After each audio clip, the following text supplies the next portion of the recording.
Yes, sir. All right. Good evening, ladies and gentlemen. Yeah, right. It's I'm so used to that, huh? So, yes, good morning and welcome to the City of Winter Springs City Commission Workshop of Thursday, March 13th, 2025. Christian, would you call the roll, please? Mayor Kevin McCann. Present. Deputy Mayor Cade Resnick. Present. Commissioner Paul Diaz. Present. Commissioner Victoria Bruce. Here. Commissioner Sarah Baker. Present. Commissioner Cade Resnick. Or Mark Caruso. Here. I wanted to make sure you're here, for sure. City Manager Kevin Sweet. Present. Thanks. Oh, Wonderful. City Attorney Anthony A. Garganese, walking through the door. There he is. Good deal. So then if we can stand for a moment of silence and then to be followed by the Pledge of Allegiance. Moment of silence.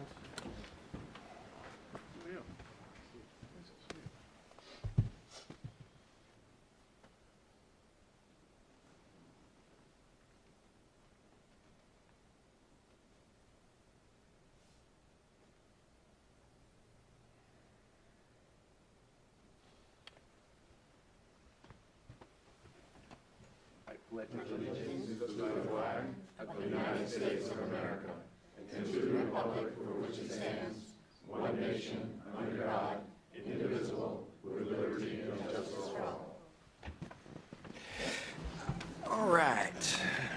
So this is a work session for us today. I know that, I got there you go. At any rate, so therefore the agenda was kept super short with just one item.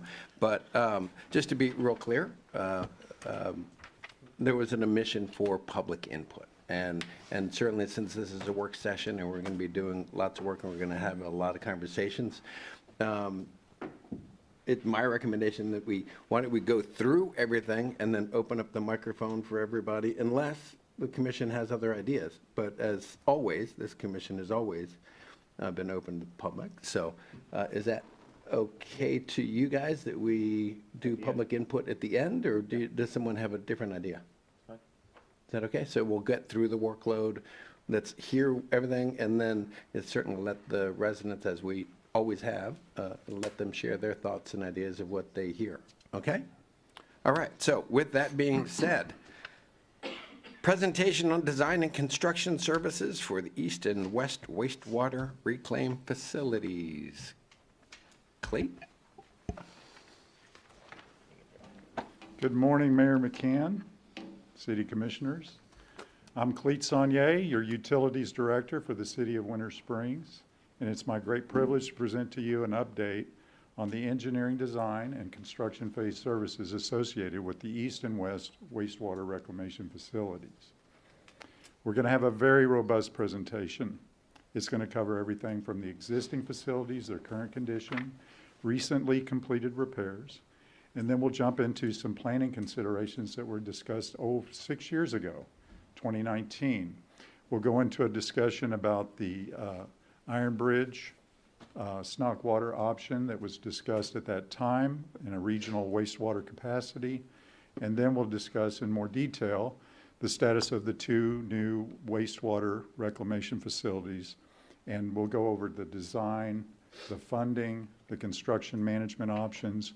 We'll go into a little bit of an overview regarding the CMAR process, construction manager at risk versus a typical design bid build. And then we'll do a look ahead, looking at the next 5 years of where we believe we will be in the construction of those two new wastewater reclamation facilities. Joining me today are representatives from our engineering consulting firm, Carollo. I've got Scott Richards, the project director, and Mira McKee, project engineer. We're also joined with a member of our Wharton Smith CMAR contract, a construction contractor, Eric Anderson, who will also be joining us and giving us an overview of that process. And now for some ground rules. Some proposed ground rules to make this a successful and effective presentation. I would ask that you hold all your questions until the end of the presentation. Like I mentioned, it's fairly robust. It's going to take us about 45 minutes to get through it all. So if you could take note of the slides and all the questions you have regarding those slides, we'd be happy to answer those at the conclusion of the presentation. Number two, any questions regarding currently active or proposed future projects related to reclaimed water, potable water, or wastewater? We'd ask that you refrain from asking those in any great detail. We would love to be able to have a future workshop meeting with you to discuss those and any questions you may have about those at a separate workshop meeting in the future. At Just your to discretion. clarify, sorry if I can, now I'm interrupting already, sorry. But you just said wastewater. So you're saying avoid Wastewater questions about- pipeline, lift station improvements, other things Okay. outside the fence of the treatment plants. Okay. And then thirdly, and this is somewhat important, as you know, our wastewater operations and maintenance contract is coming to an end on September 30th. As part of that process, staff has issued an RFQ for a contract operator. So those interested and qualified operators are invited to submit their letters of interest and backup materials. That publication went out on February 28th. We're going to be reviewing those, and as part of the process, in accordance with Florida statutes, we're under a very strict cone of silence in which we are asking you to defer or any questions regarding the operations and maintenance contract RFQ and the operations and maintenance process in general at this presentation. I fully intend to bring back to you, after a thorough review of those qualified contractors, our recommended contract operator commencing on October 1st. That will be done at the May 12th commission meeting. So with that said, if you have any questions for me before I invite Scott up here to start the presentation, I'd be happy to answer them. There being none, Scott, would you come join us? Good morning. Scott Richards, Crowell Engineers, 200 East Robinson Street. I'm used to saying that at all the evening meetings, so I'm not sure if that's even required today, but good morning, everybody. Good morning. Thanks, Cleet, for the introduction. As Cleet indicated today, we're really going to focus first on the existing facilities, a little bit of history on what's been done there, talk about the repairs that have been completed to date, talk about planning for the new facilities, and talk about, again, as he noted, a little bit of options that were considered years ago regarding Iron Bridge, and then really focus on where we're at today with the new facilities and some of the next steps with those. So just to remind everybody from the existing facilities, the city has two plants, an east and the west wastewater plant, the one being located on the east side of town near Sam Smith Park, the other on the west side of town off 434. Images on the pictures of those on the right, I'm sure you all are very familiar with them, had a lot of conversation in the past. Those are the two plants the city owns. From an existing facilities perspective, these plants were what we call ring steel package plants, common terminology in the industry. They were installed in the 70s and 80s. One point of contention we always like to remind ourselves, these were pre-owned when installed. They were used plants. We truly don't know how old they are. I have heard people indicate that they may have been old as the 50s or 60s. Regardless, I think the point being is they are well beyond their useful life. By our estimate, by at least a decade, just based on the condition and some of the challenges that have been occurring over the past 5 years and improving upon them. A lot of the challenge with the plants not only go around the condition, but around the design of them itself and how these package plants are made. Effectively, most of the process is wrapped into those one individual circular tanks. And if any item within those tanks fails or has a problem, you are essentially at half capacity or less of the treatment plant immediately. And that's one of the challenges we've had over the few years. If something does fail, you essentially lose that whole treatment process. And the new plants, as we'll talk about, are not designed with that same mindset. Again, really one of the needs why these are required to be replaced as a whole. So again, from a new perspective, we'll talk about they're designed differently. We call it multiple trains, multiple components, and kind of decoupling, for instance, the clarifiers from the actual treatment basins themselves. Just gives you more redundancy and reliability into the process of the plants.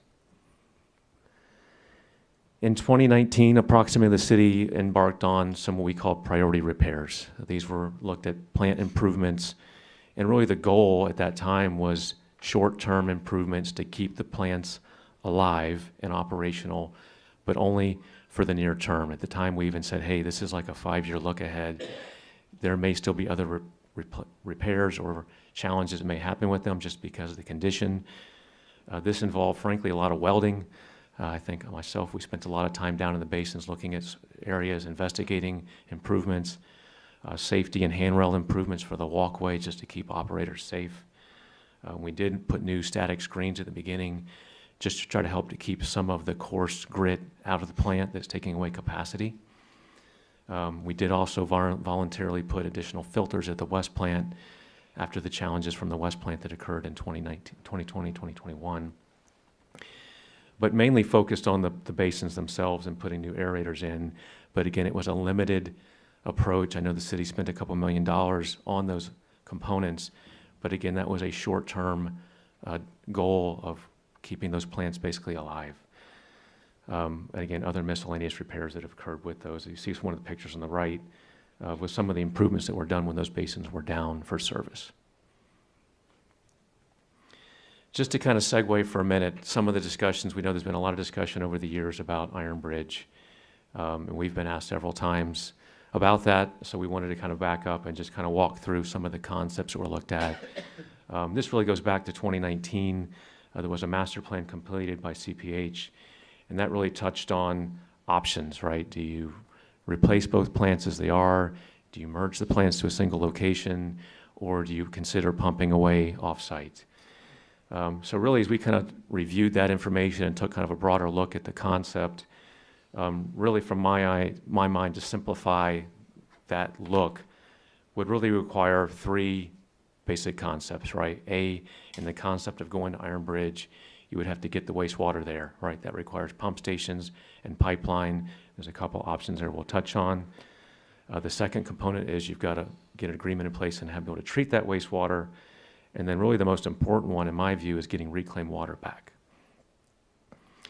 So to touch on those from an individual basis, or number one, right, getting the wastewater there, as we see it, there are 2 potential options that were looked at. You know, option A would be to pump into the SNOC water system. That's the South Seminole, North Orlando, or North Orange County Water Transmission Authority. I know it's a long word. We often call it SNOC water, is kind of the known term. And that would require really building pump stations and associated pipeline from each wastewater plant to tie into the system. That would tie into an existing pressurized force main that already serves multiple utilities, mainly to the south of Winter Springs. As we understand it, there's approximately 34 lift stations that already tie into that force main network from the SNOC water system.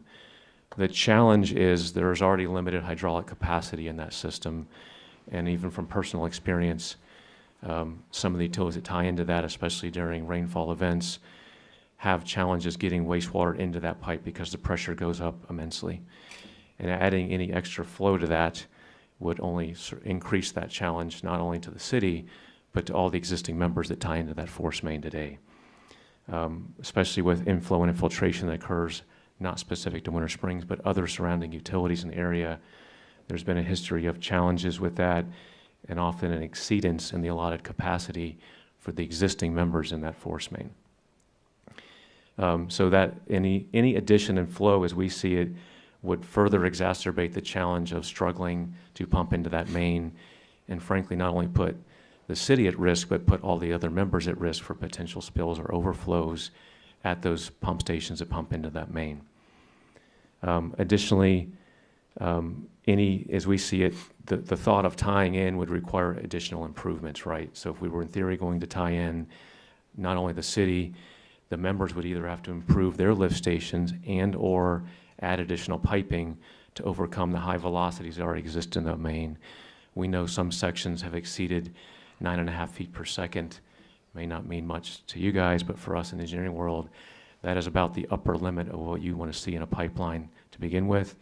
And as you exceed those flow rates, the head pressure extremely goes up, which basically means your pump stations have a very difficult time pumping into that main. Additionally, the city is no longer a member of SNOC water, and that would be more of a political and state level decision that would have to occur if that was considered. But from an engineering perspective, as we see it, You could not simply tie into that system and pump in without having much broader impacts to not only you, but to the neighbors that utilize that system. Another option that we considered and looked at was, okay, well, if that option doesn't hydraulically make sense, you would essentially have to pump all the way to Iron Bridge. And that would be basically developing your own force main system. Again, it hasn't been detailed out, but at the conceptual level, that would require building master pump stations where each plant is. I would point out in this case, those pump stations would be much larger than the pump stations we're building with the new plants, not because of flow, but because of head or pressure. You would be pumping as much as 15 miles from the west plant to Iron Bridge, and that would have a significant impact on the size of those pumps and the size of the pump station, which would be costly from a pumping perspective. We also don't know if there might be a requirement for a midpoint pump station, but that hasn't been thought through or designed at any kind of level of detail to confirm that. You would also be routing pipe through multiple communities, right? So now you've got pipeline that the city would own outside of your city limits, right? And not that that's always a problem, but where the challenge comes in when you're crossing interstates or going through major thoroughfares, you are somewhat at the mercy of other challenges that may come up with that. Requirement number 2 is obviously getting the wastewater treated. So if you were to get the water to Iron Bridge via either option we discussed, and requirement number 1 would be a need to make sure that treatment capacity can be treated and there's an agreement in place. So the City of Orlando is the primary and controlling member of Iron Bridge, and by their charter, they have to remain at least a 51% or greater owner of that flow for that plant. They are currently, by the numbers we've seen, just over a 50% owner of that facility. Winter Springs does not currently own any capacity, and most of the members, as we see it, don't have really an available capacity. That was something that CPH looked at in the past. So in some form or fashion, the city would have to overcome the need to obtain roughly 3 mg of capacity to get you into the foreseeable future. Iron Bridge has indicated they personally have no for sale capacity. The city could look to purchase from an existing member, but Iron Bridge made it clear that you cannot share capacity. You can't share capacity between members. It had to be a very clear distinction on who's owning that capacity. You would also have to work out an annual treatment cost perspective of what that is. Iron Bridge has a rate, but if you go through Snoqualter, there's also an additional rate to pay to pump through their system as well. And again, same thing, you have to be a member, kind of commitment through them from a legal and an agreement perspective for both Iron Bridge and Snoqualter. And you would have to also, once you commit to that, you're also now a committed member for any capital improvements or decisions that are made relative to Snoqualter and Iron Bridge in the future. As a member, you would have to pay your share of any improvements that they plan to do. Looking forward to the third and final challenge is, from my perspective, is really getting reclaimed water back. And to me, for the city, this is a really important piece. To our knowledge, this was not really considered in the CPH look in 2019. But again, you need reclaimed water back because of your consumptive use permit and your reclaim system. And if you give up that reclaimed water, and other utilities in the area have this challenge, they may send wastewater to Iron Bridge. But if you're as far removed as you are from Iron Bridge, there's no reclaim distribution system that's a shared system anywhere close to Winter Springs. So getting reclaimed water back, as we see, would also be an equivalent amount of pipe coming back, relatively speaking, from Iron Bridge, somewhere in the range of 12 to 15 miles of pipe, depending on where you tie into your existing system. And again, one of the keys to that is meeting those peak demands for irrigation. We know we've been here in the past talking about reclaim demands and the importance of meeting customer demands, especially in the next few months, right? March, April, May, June, we hit that dry season. A lot of folks are looking for reclaimed water. It really helps us to offset our consumptive use permit over the course of the year. And it's something really the city cannot afford to lose without having other domino effects on the potable side. So again, very crucial element, but also another cost that would have to come into play if that was considered. Another key driver for us would be the schedule. So certainly we'll touch on this a little bit later in the presentation on the current plans, but we're already about 5 years into the process, right? Planning, finance planning, funding, permitting, all the elements that go with it. If we were to look at an option for the Iron Bridge, this would really require effectively starting over from a planning level. And you would have to really determine what those capacity elements may be and what the systems could actually handle. A lot of agreements with potentially the owners of Snoquwater and Iron Bridge themselves. Those interlocal agreements would have to be established with potentially multiple utilities and owners outside of the city. We know that often can take time. You would also have to have a lot of additional permitting elements beyond just DEP, which is our focus with the plants. You would now have, DEP from a pipeline perspective, but also potentially FDOT, if you're crossing the 417, for example. There may be other water bodies we have to look at, county, and you would potentially be impacting the city of Oviedo. So a lot of impacts that would have to be weighed in from a perspective of permitting that could take some time. From a design and construction schedule, considering permitting, agreements, studies, preliminary design, hydraulic modeling, kind of a broad picture planning, followed by more of the survey effort for many miles of pipe, design, and then getting construction. We estimated at a very high level that could be an 8 to 10 year process to get that pipe established and in place. So it would certainly add a lot of time to the process because you'd effectively be starting over from a planning perspective. So just to kind of wrap up this subject, from a long-term consideration as we look at it, if you looked at rerouting to Iron Bridge, yes, it does reduce the treatment effort from the city's perspective and would reduce specific to the wastewater facility operations, not your water treatment plants, not your pump stations, not your pipeline, specific to the plants, you could reduce that effort. However, the kind of offset to that is now you have an increased maintenance potentially by owning a transmission system through multiple jurisdictions. Some of the challenges that come with that, as noted earlier, would be additional pipelines. You often have a lot of air release valves, potentially additional pump stations that are not within your control or city limits. You have to then manage and maintain. And we also find that a lot of times these main pipes are running through corridors that are already very tight, right? Main highways, 434, for instance. And if DOT or other utilities in those areas were going to decide to, say, widen the road or make modifications to the road, the city would then be on the hook in the future for potentially moving that pipe, right? So now you've kind of put yourself a little bit more risk of things that are out of your control that could come back down the road and impact the city's costs, impact from that perspective. And honestly, then you've got a single main, both from a water and a wastewater and a reclaim back perspective, that now is your most critical pipe, right? Because all your wastewater would transmit through that pipe to Iron Bridge, and all your reclaimed water would come back through a single pipe to the city. I know a couple of years ago, you may have saw in the news, there was a reclaimed water main break in the Seminole Oviedo area, and it put a lot of customers out of reclaimed water for many months. In fact, it was a pretty hot button issue because of that. So those are the things that can happen. I don't think it's anybody's fault that it happened, but it does happen. And I think it's important to consider some of those elements of that, yes, you're offsetting the wastewater plant internally, but you're really picking up other risks outside of your city limits that could impact the city.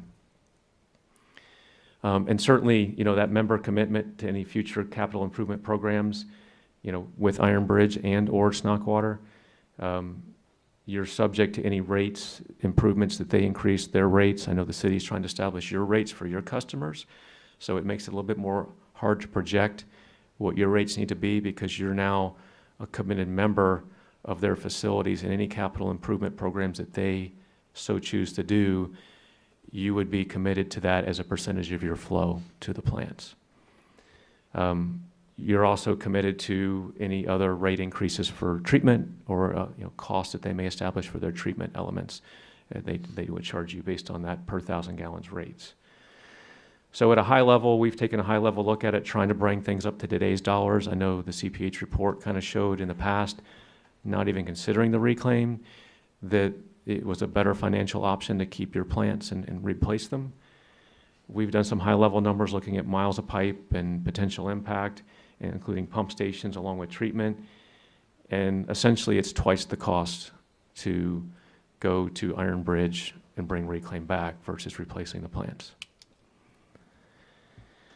So I'm sure there'll be questions, but we can discuss this in the end, but we just want to kind of give kind of our high level view of the Iron Bridge alternative that was looked at. So really now trying to get back to the facilities that are being looked at today in the new plants. I think we touched on some of the things that have been done over the years. I know a few of you were here with past presentations we've given on kind of status updates to some of the challenges with the current plants. And that's always been a focus.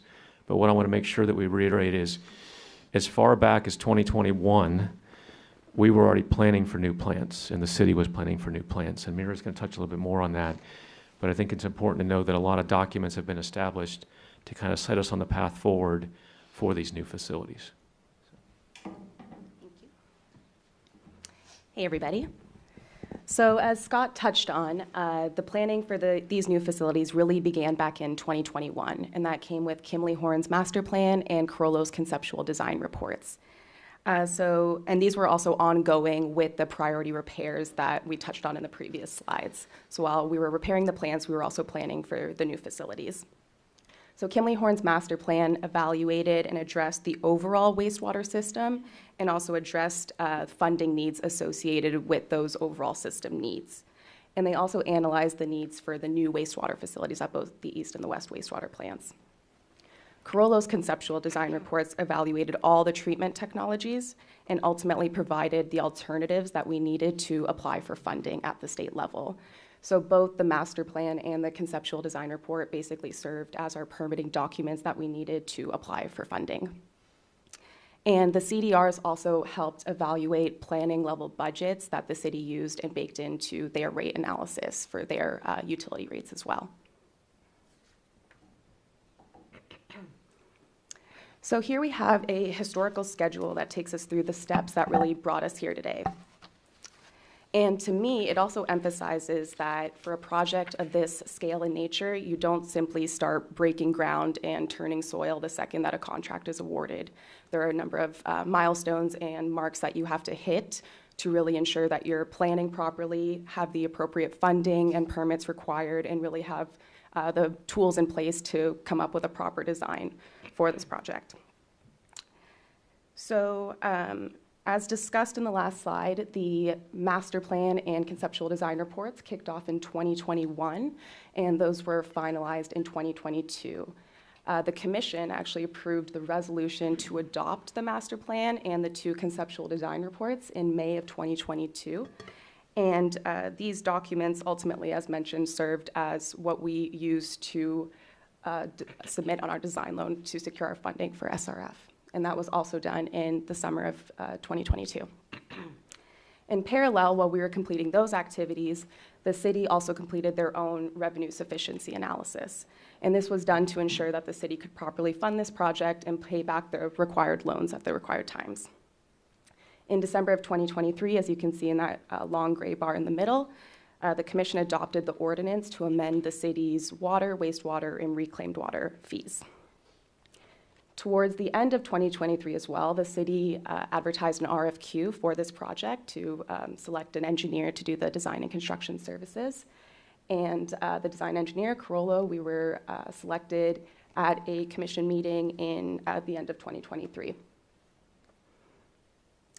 And right after selection was made, as you can kind of see in that bottom bar there in blue, we really began with the design right away. So you can see there we procured our CMAR, which we have here, Wharton Smith. You'll hear from them in a little bit. At the beginning of 2025, we then worked expeditiously on the design process and got our preliminary design report completed. And that design report, again, served as a permitting document that was needed to submit for our permit application to DEP. And that was all completed last month. So up to date, we are really in the design process right now and also have our permitting and funding documents in place to keep this project going. So let's touch a little bit on project funding. Project funding is actually a big driver for this project in terms of schedule. Overall, this project anticipates to be primarily funded through SRF, but our design team and the CMAR team are also looking at additional grants to serve as interim gap funding when needed, and to also ensure we're looking at all available grant opportunities out there. Our design loan was secured, as mentioned before, so we used SRF for our design loan to pay for that. And the city also utilized some ARPA dollars that they had to pay for the design fees. The next step that we're in now is to apply for our construction loan, and that is also going to be through SRF is what we're applying for. An SRF application process isn't simply just submitting a piece of paper. You have to have a number of components that go into that application. So in addition with the actual loan application, you have to have design plans and specifications, which we are currently in progress. You also have to have a DEP permit, which I mentioned was submitted for last month, and a draft GMP, a guaranteed maximum price, which Eric, our CMAR with Wharton Smith, will get into a little bit later as well.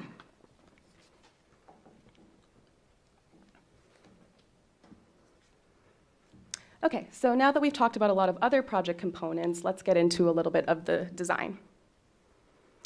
So we are currently underway in our design process. As mentioned, the east is currently our focus, with the west to follow.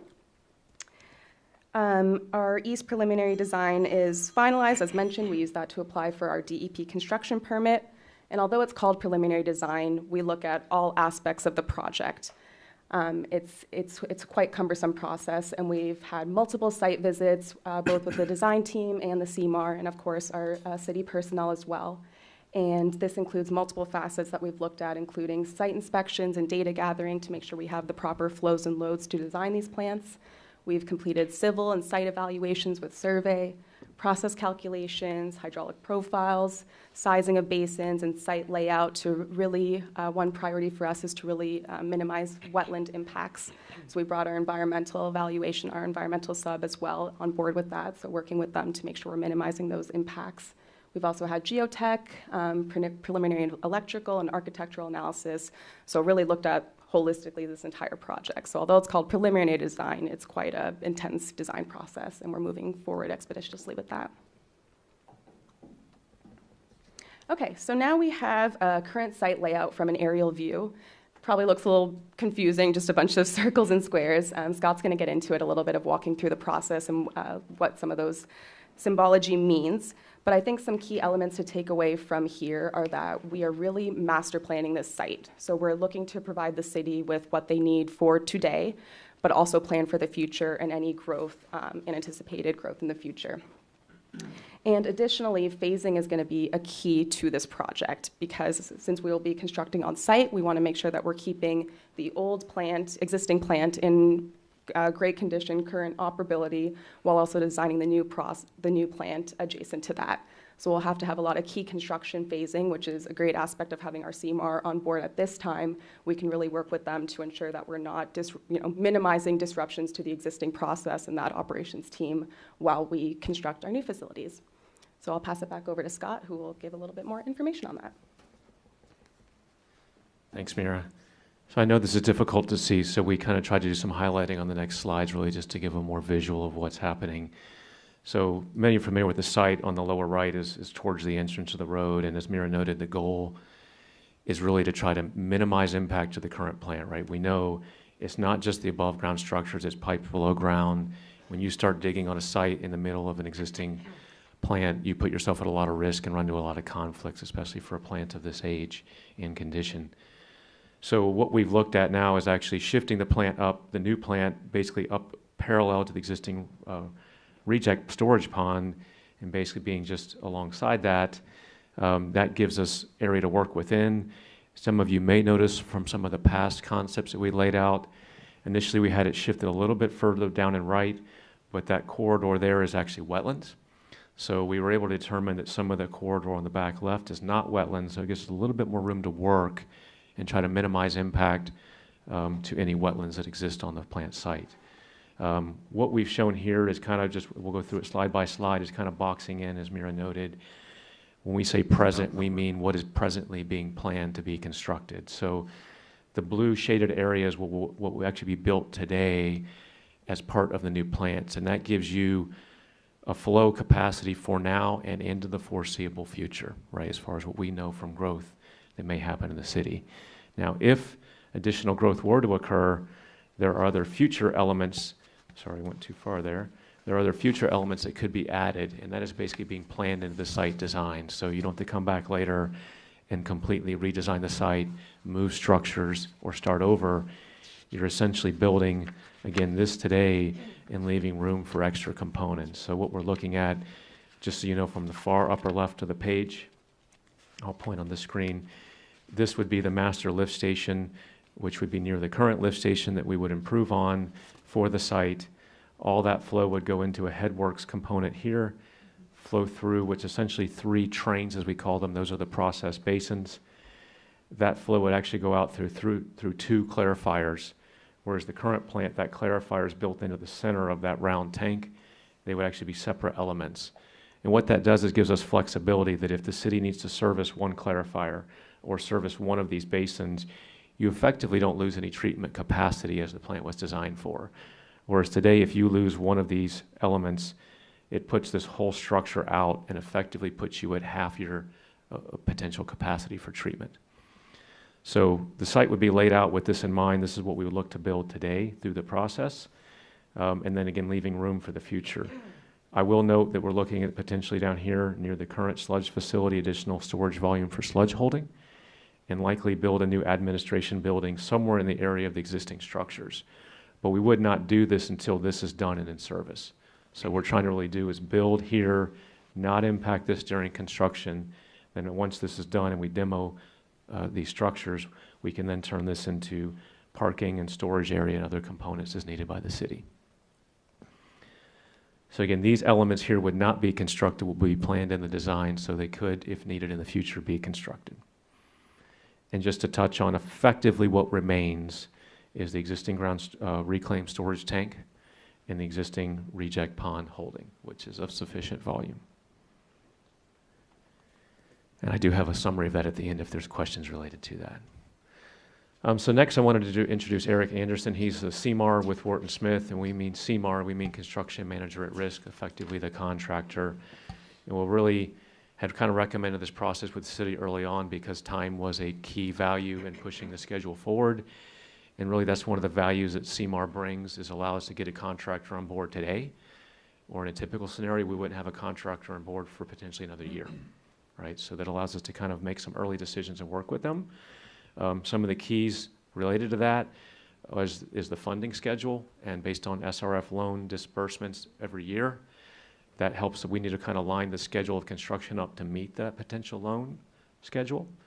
It also helps us to get ahead on permitting, and also really one of the big drivers to me is equipment material lead times.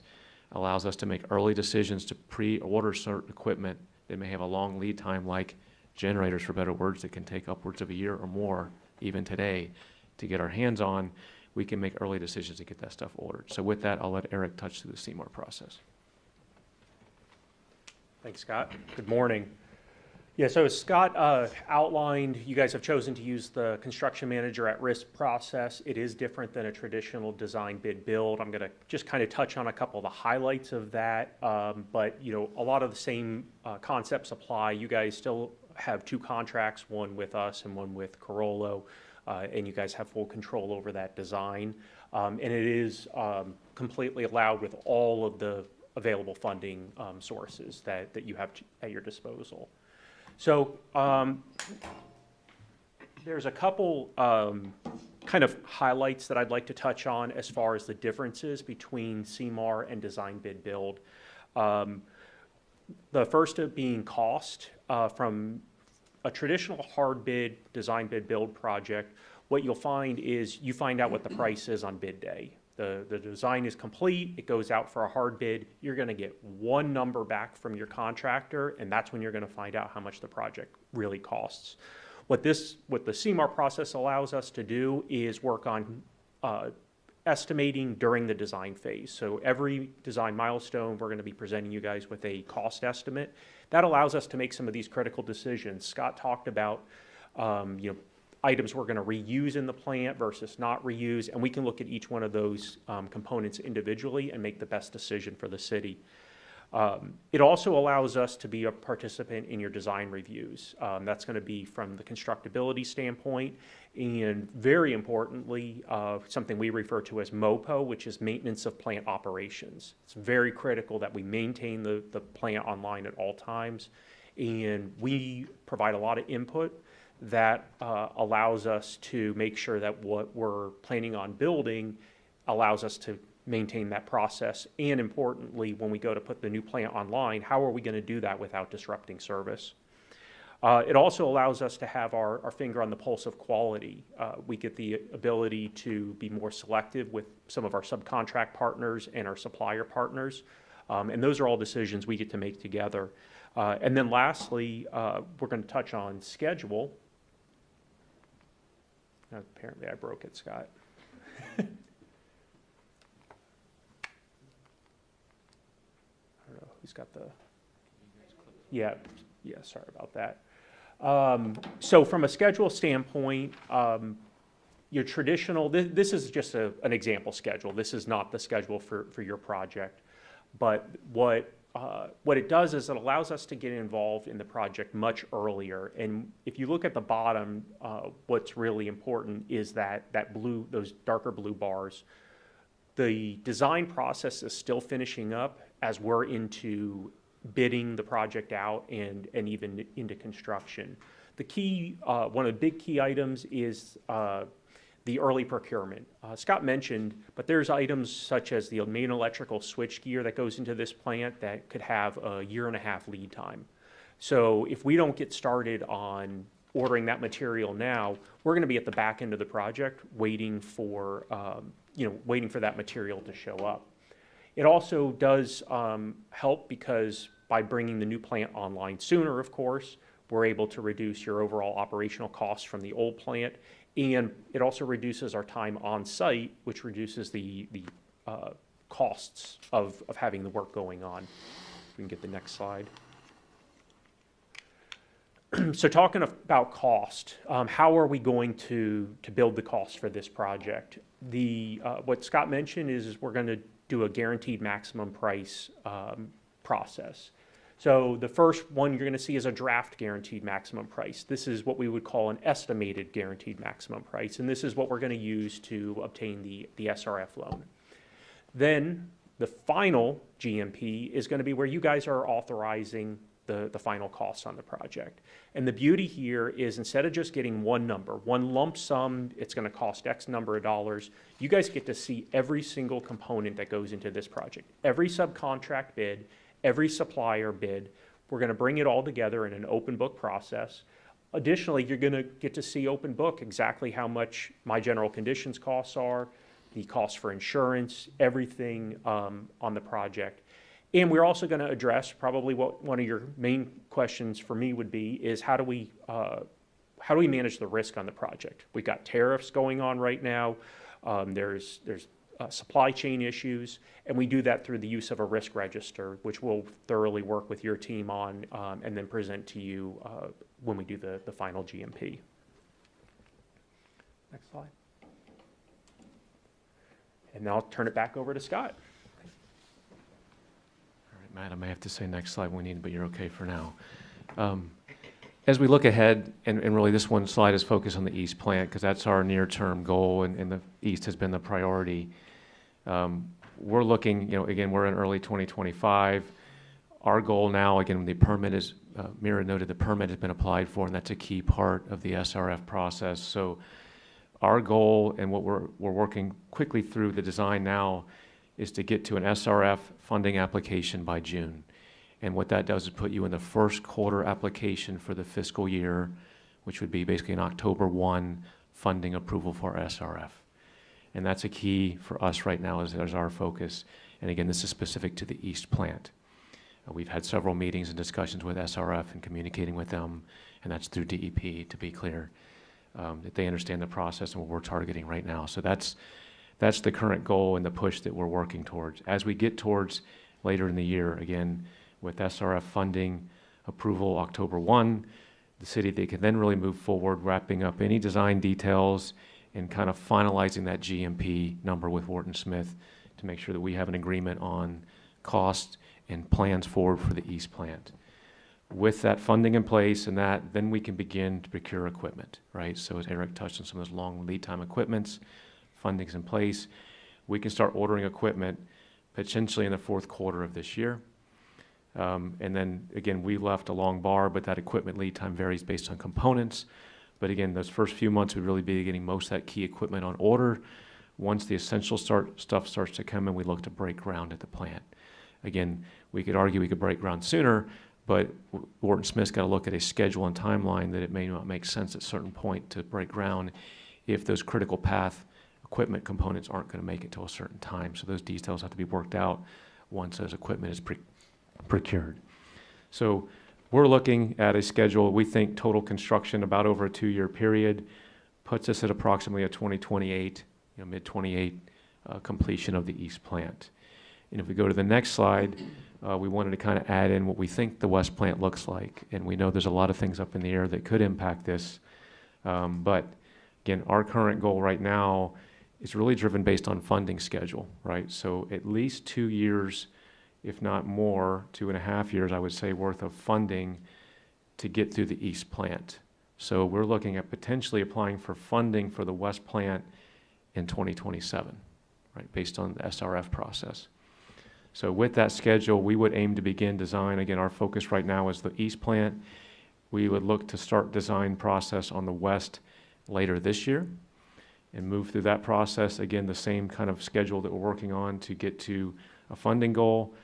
And based on that schedule of funding, we would then move into the west plant construction, again, potentially beginning late 27, early 2028, with a target of approximately 2030 in completion based on that schedule. And again, this is heavily controlled based on funding, contingency, and approval.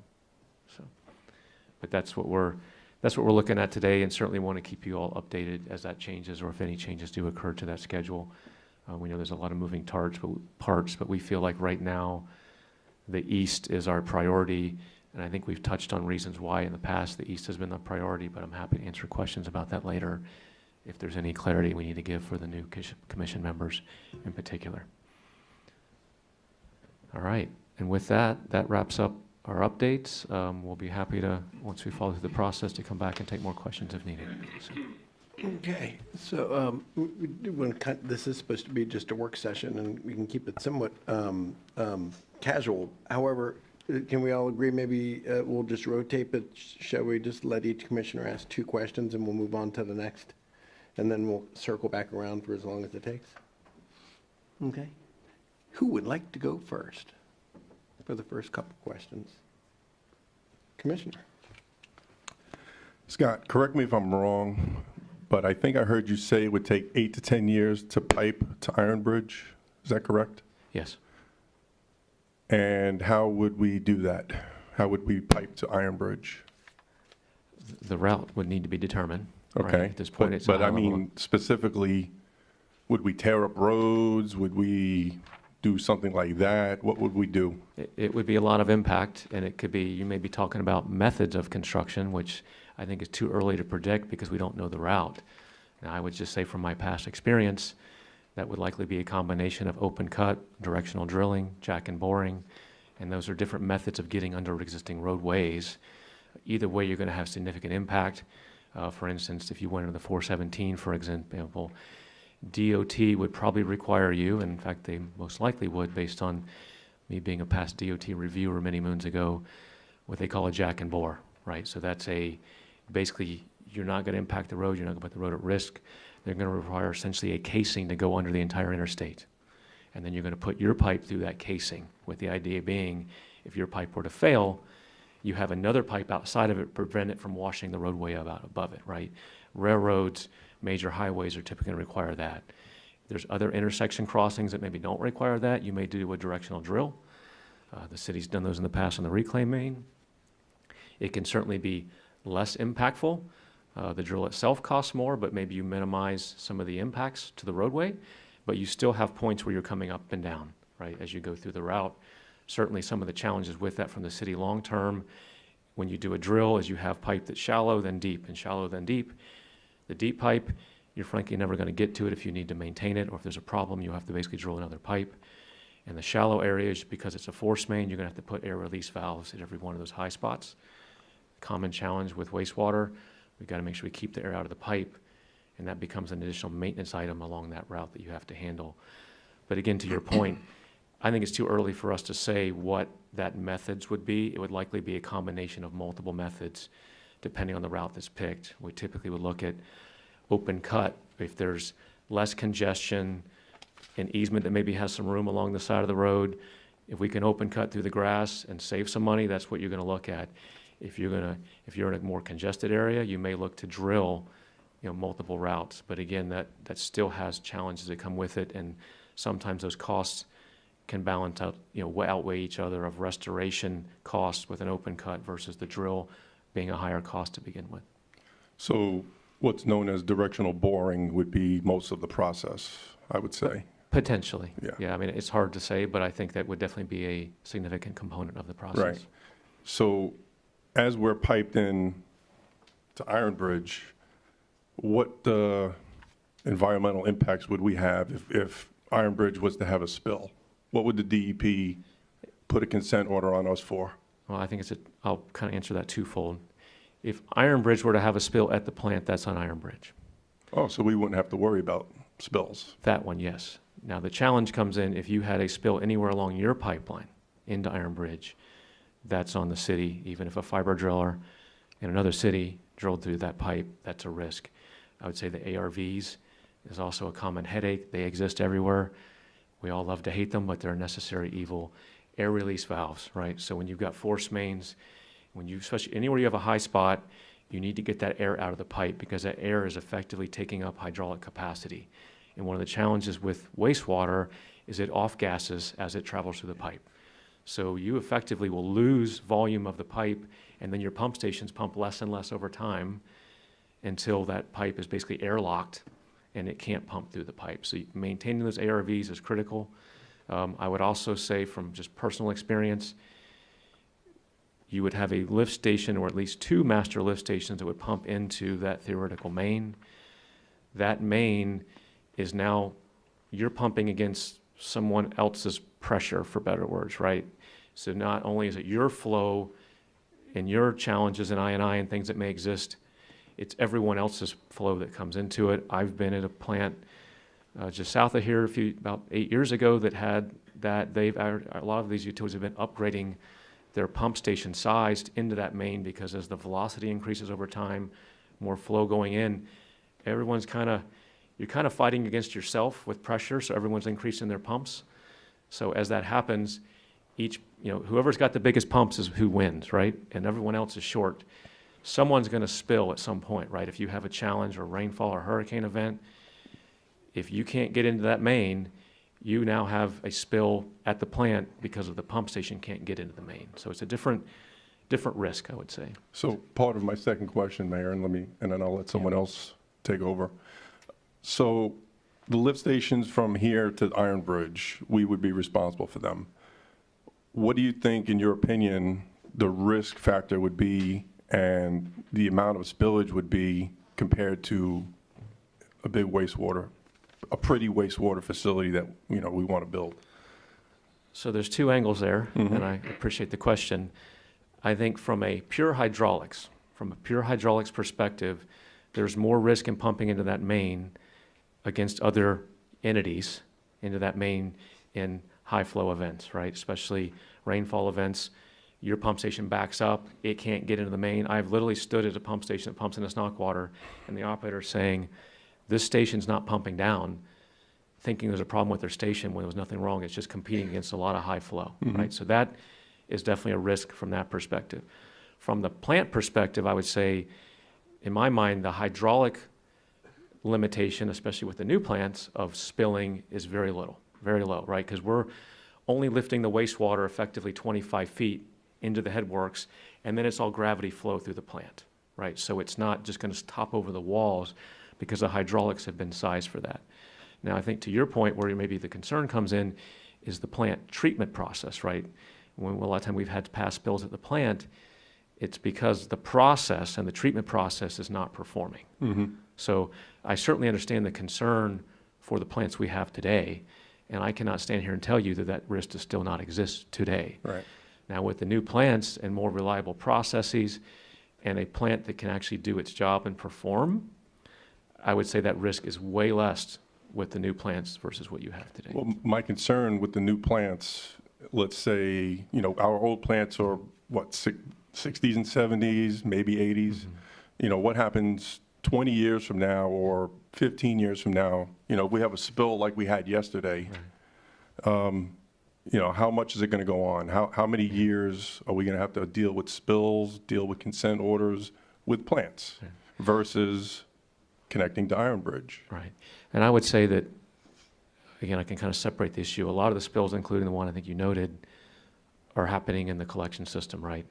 Someone drills through a pipe, right? Fiber driller hits the main, somewhat out of the city's control, but at least it's in your city limits, and that same thing could happen to a pipe anywhere. So that risk is always going to exist, and it's just about managing it.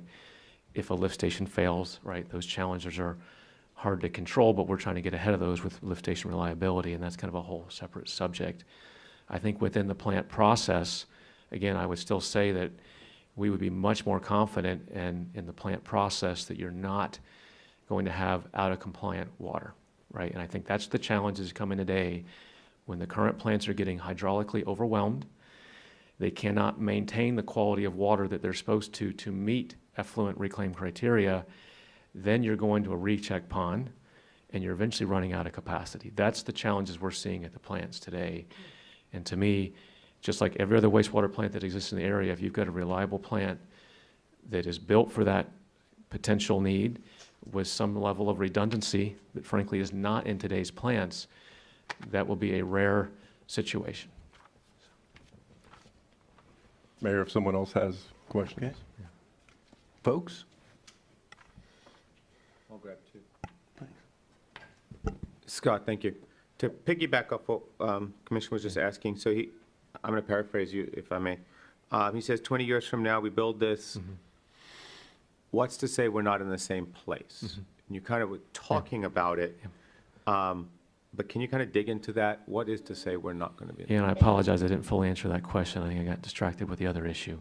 So it's a good point. So what you have today, or again, we call them package plants. These things are not designed to last more than 50 years, and you see a lot of these around Florida. And again, I'm not here to bash developers that were built in kind of the quick, we need a plant quickly, throw it up, get out, it's someone else's problem in the future. And unfortunately now, you're not alone. A lot of cities around Florida are paying the price for having inherited these package plants, and they're slowly disappearing because the reliability of the plants and the longevity of the plants are not the goal of those plants. They're quick, cheap, right? That's the concept behind those plants. So what we're proposing here is nowhere close to a package plant, right? This is a modern treatment plant built with proper concrete, proper coatings, stainless steel piping materials, right? All the right components to give you that lifespan. Certainly, you have to maintain that plant, right? That's, I think, one of the challenges we've seen with these plants is, you know, decades ago, probably very little maintenance that went into them. There is a maintenance component, but, you know, typically we see many plants all over the nation that are upwards of 100 years old that when built right and with some essential maintenance, go on for over 100 years, no problem, right? There are, especially not so much in Florida, but up in the northeast region of the country, there are plants well over 100 years old that are still operating today, right? So it comes down to proper maintenance. But again, I don't want to put a number on it, but I would say with the new plants, you're not going to be looking at CIP maintenance and priority repairs anytime soon, right? You're talking decades down the road if you're doing any maintenance element. Obviously, there's your ongoing maintenance, but as far as any capital improvement overhauls, that is way down the road. And I would say that's a challenge. You know, the Iron Bridge option, certainly that puts it off of that puts that in someone else's onus, but now you're basically paying for that same maintenance one way or the other, right, as we see it. Can I ask you a question? Can you pull up slide 19, folks? The maps, the aerial. Yep, perfect. In fact, the last slide has everything on one, if that helps you. That's fine. So as you put that together, right, and as your present, slide 19 specifically, if I could. So I think it's before. It's the one before that. It's the one that had everything prior. Because the way I was understanding this is you're going to build this with the present with the ability to expand as needed if we need to. Would that be something, when we look at, you can correct me, how many millions of gallons a day we need? This Million pl- and a half? The number we're looking at in this design right now on the east is 1.6 MGD. Your flow today is about 1.1, if I recall. So this would be built for 1.6. What's the capacity if we needed to expand this? This, I don't have the exact number in my head, but I believe it's about a 2.1 or 2.2 expansion potential. And that would continue on then when you get to the future side, those are the two pieces. Correct. And they Correct. would just link in with what you're doing here. Yes, yes. And then, as we look at either you or Wharton Smith, this would be congruent with something 50 years from now. Because like what we have now, there's nothing to kind of piggyback onto it, like you said. So, Correct. and I know this is future-sighted and, hey, maybe it's, pie in the sky. But how do we know that as you build this now, 50 years from now, something's going to connect to it? It's always hard to predict, right? It's no different. We could build a pipe to iron bridge and then pick the wrong size because of future growth, right? Okay. So we've utilized and really working with Kinley Horn in the master plan, kind of looked at the big picture growth, and that was done back in 22, looking at, likely growth and then potential growth beyond that maybe is unknown but may occur, right? The GID, for instance. Yeah. So we've really, I think if we looked at the CDRs, we were thinking it's about a 1.5 each plant. What you're actually going to see, a little bit bigger at the east and slightly smaller at the west, may fall out because we're trying to really right-size capacity, not overbuild, which costs the city money for excess capacity you don't need, but also be able to build capacity that will get you in the distant future, right? And then if growth does continue to occur, or other areas, maybe the zoning changes and there's a denser plan that wasn't planned, there is a potential to add that in. And I would say you don't have to commit to all the future in one shot, right? It may be as simple as, yeah, we're going to have a little bit more growth than we thought. We need 1.7, 1.8. That might only require one more clarifier and you're done. Okay. You're not committing to every piece of that structure at one shot. But the piping and connection points would be in place, so it's a much easier addition at that point in time rather than we need to start over. So, Can I ask one more piggyback? Yeah. So, and I know that the west side is a difficult situation. Is the intent to build it the same way? yes, Thank you. absolutely. Commissioner?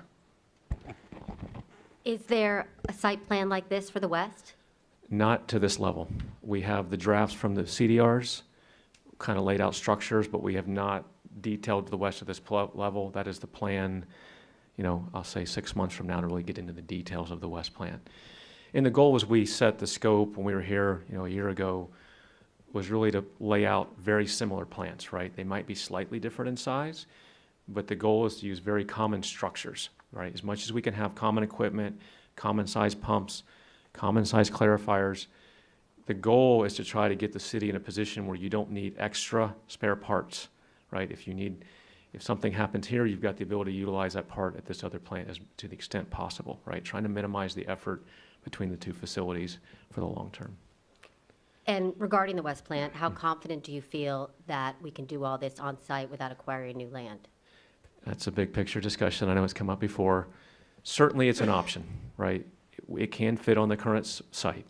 The challenge that comes with that is a little bit more impact because it's a much tighter site. We've looked at building at the south end of the site. The likely impact would be the current reject pond on that site. We would have to kind of build it at the south end of that triangle that exists, and likely temporarily impact the reject pond, which might require us to build what we would call a reject tank, right, rather than a pond. Would add a little bit of cost from that perspective. And then the construction phasing gets to be a little bit more sensitive than it would on the east. In addition, I see the mayor has a slide presentation printed out. Can we get a copy of that as well? Certainly. Thank you. Yep. It's in your email. Is it? Great, thank you. Yes, Mr. Mayor, that was emailed out. Really? I didn't get it, okay. Yeah, what we got? Other questions? Commissioner? I do, yeah. Yeah. If you don't mind, apples to apples, apples to orange, Iron Bridge and the new plants, what can you tell us about the financial responsibility for each of them? Is one more than the other? Is one going to impact us differently because of how they control the fees versus us controlling the fees? What is that? Yeah, look like? so again, we looked at a very high level. Yeah. So I don't like putting numbers out there because it hasn't even been looked at a detailed level, right? Okay. But I will say, from a high level perspective, again, I commented earlier, between the pump stations and the piping and then reclaim water back, just based on distance and a reasonable cost per foot on piping, we think that effectively doubles the cost of the construction, just the CIP. And that's assuming there's some purchase level of treatment from the plant, right? That's the big unknown right now, right? If, in our eyes, whether it was bought, if you were able to obtain capacity from Iron Bridge or purchase it from somebody else, it's going to be a market value type discussion, right? And that's got to be negotiated. I can't speak for the exact numbers. We've heard numbers thrown out there, but it's very early to throw that out. But kind of looking at the high level of potential costs plus that, we think it could be upwards of $200 million just in construction cost. Where I think your point comes down to more the long-term operational maintenance cost. Iron Bridge has a cost, Snockwater has a cost, right? So if we're going purely to Iron Bridge, they have a per 1,000 gallons raw water rate that they charge you. Effectively, you'd be looking at about $2 million a year based on that rate alone in treatment cost. Now, you can say, hey, that offsets some of the city costs from an operation standpoint, right? But keep in mind from your current operations, to offset that cost, I mean, what limited what I say here about operations in the current moment, you still have to operate the pump stations, your reclaim system, and 3 water treatment plants. So it might reduce the need for the operations, but by no means does it eliminate it. So, as I noted too, there's a capital improvement element. We've only seen data for Iron Bridge in the next, I believe was the next 10 years of potential. We estimated just based on the current data, if you were to take a percentage of the flow, you're looking at a couple $1 million a year in commitment to their capital improvement program. But what I don't know is what 20, 30, 40 years looks like.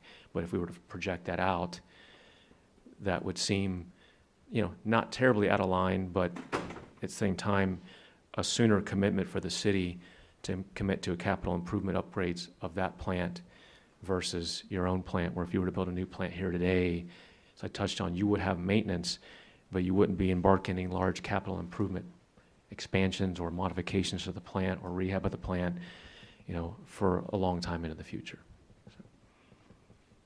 Go ahead.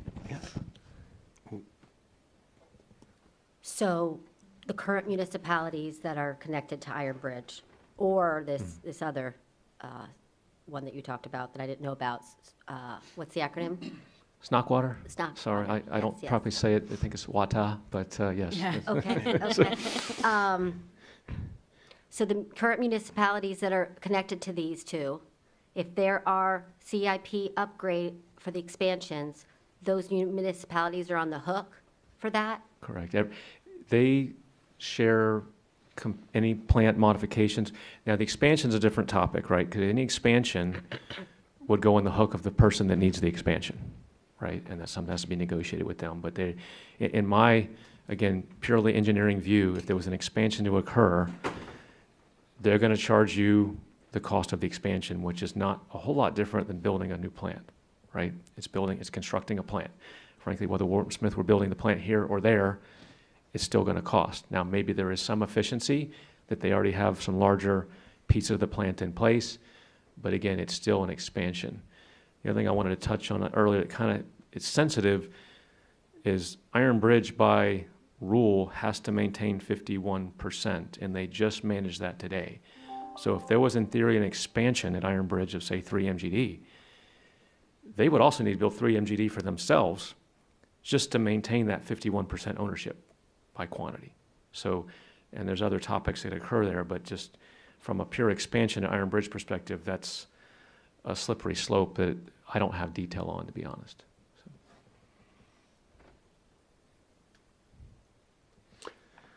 Commissioner Diaz, you haven't had a chance yet. Well, I know that the segment was directed for questions to those presenting. Is it okay or out of order if I present a question then to us? I didn't know if that was okay. And I guess my question would be directed to the city manager, and if my colleagues would agree, that would be that would be fabulous.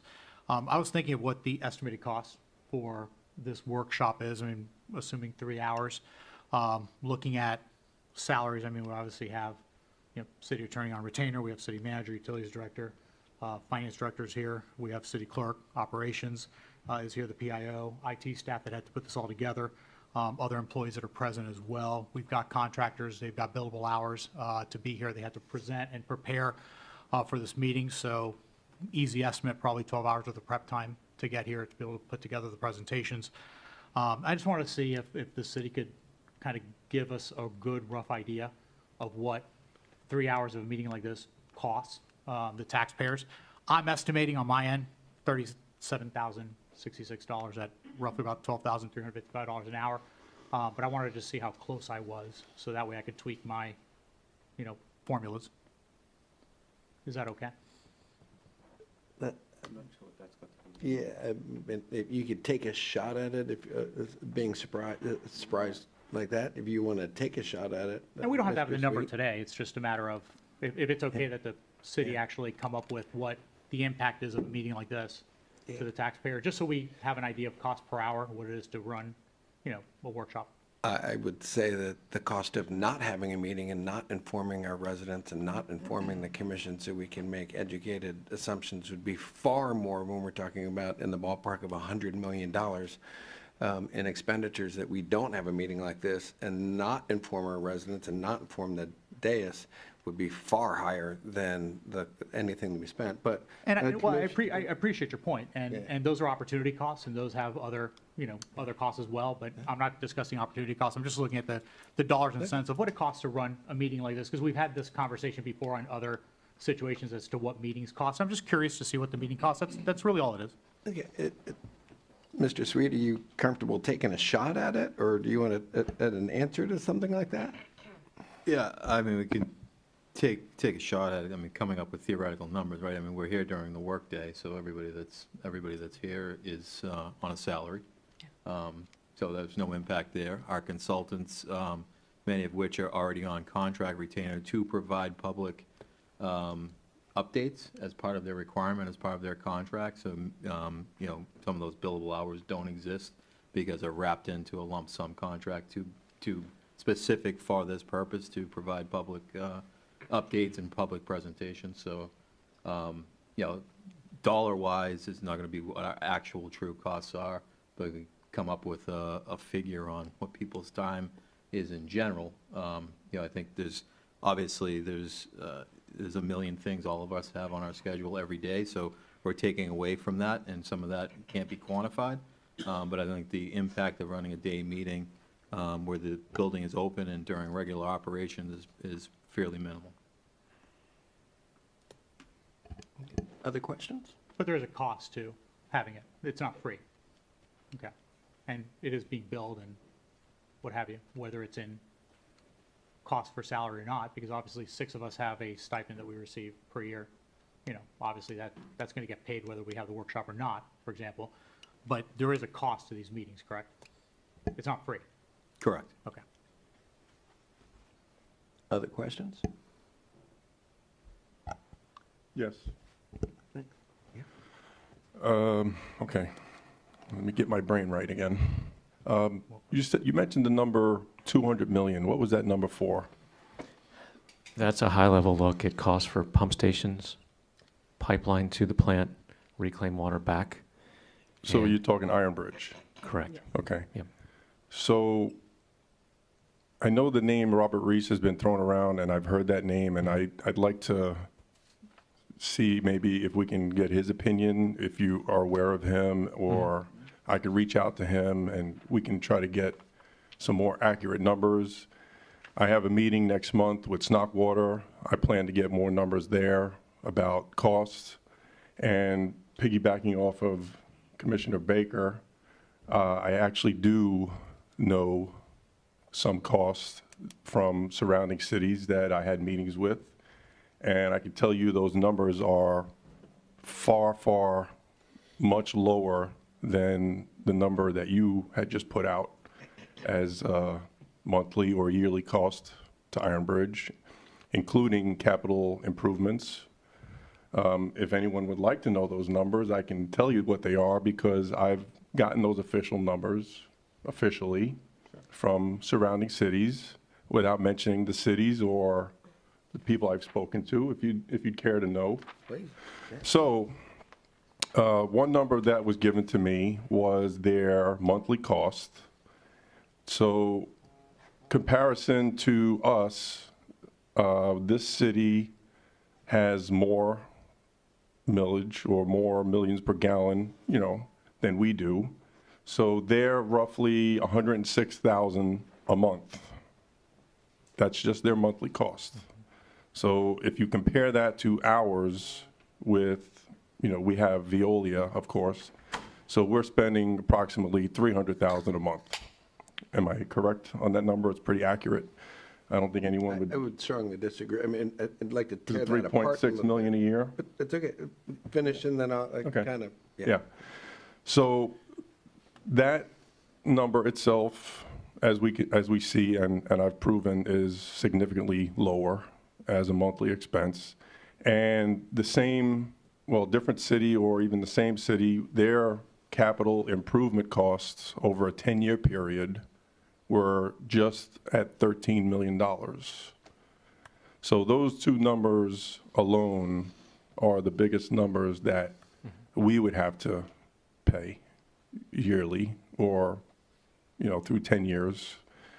So I think we really need to do a hard analysis on both Iron Bridge and the plants, just because of those two factors. And then, of course, next month when I have that meeting, I'll have more detailed information. I'm hoping to have what it would actually cost for directional boring from us to Iron Bridge.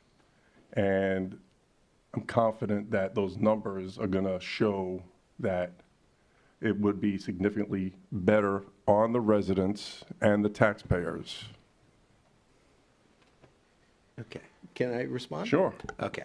I have before me here the 2024 local comparison at 5,000 gallon consumption rates, specifically per municipality all through from Winter Park to Lake Mary, all of Seminole County, and it shows us of the 1, 2, 3, 4, 5, 6, 7, 8, 9, 10, 11, 12 water systems were in the bottom third in rates.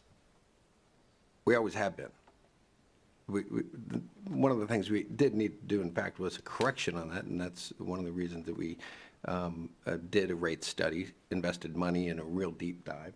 We are still in the bottom half, even with the rate increases, and that's without all the other municipalities doing rate increases that we know that they're also doing. Inflation is a real thing.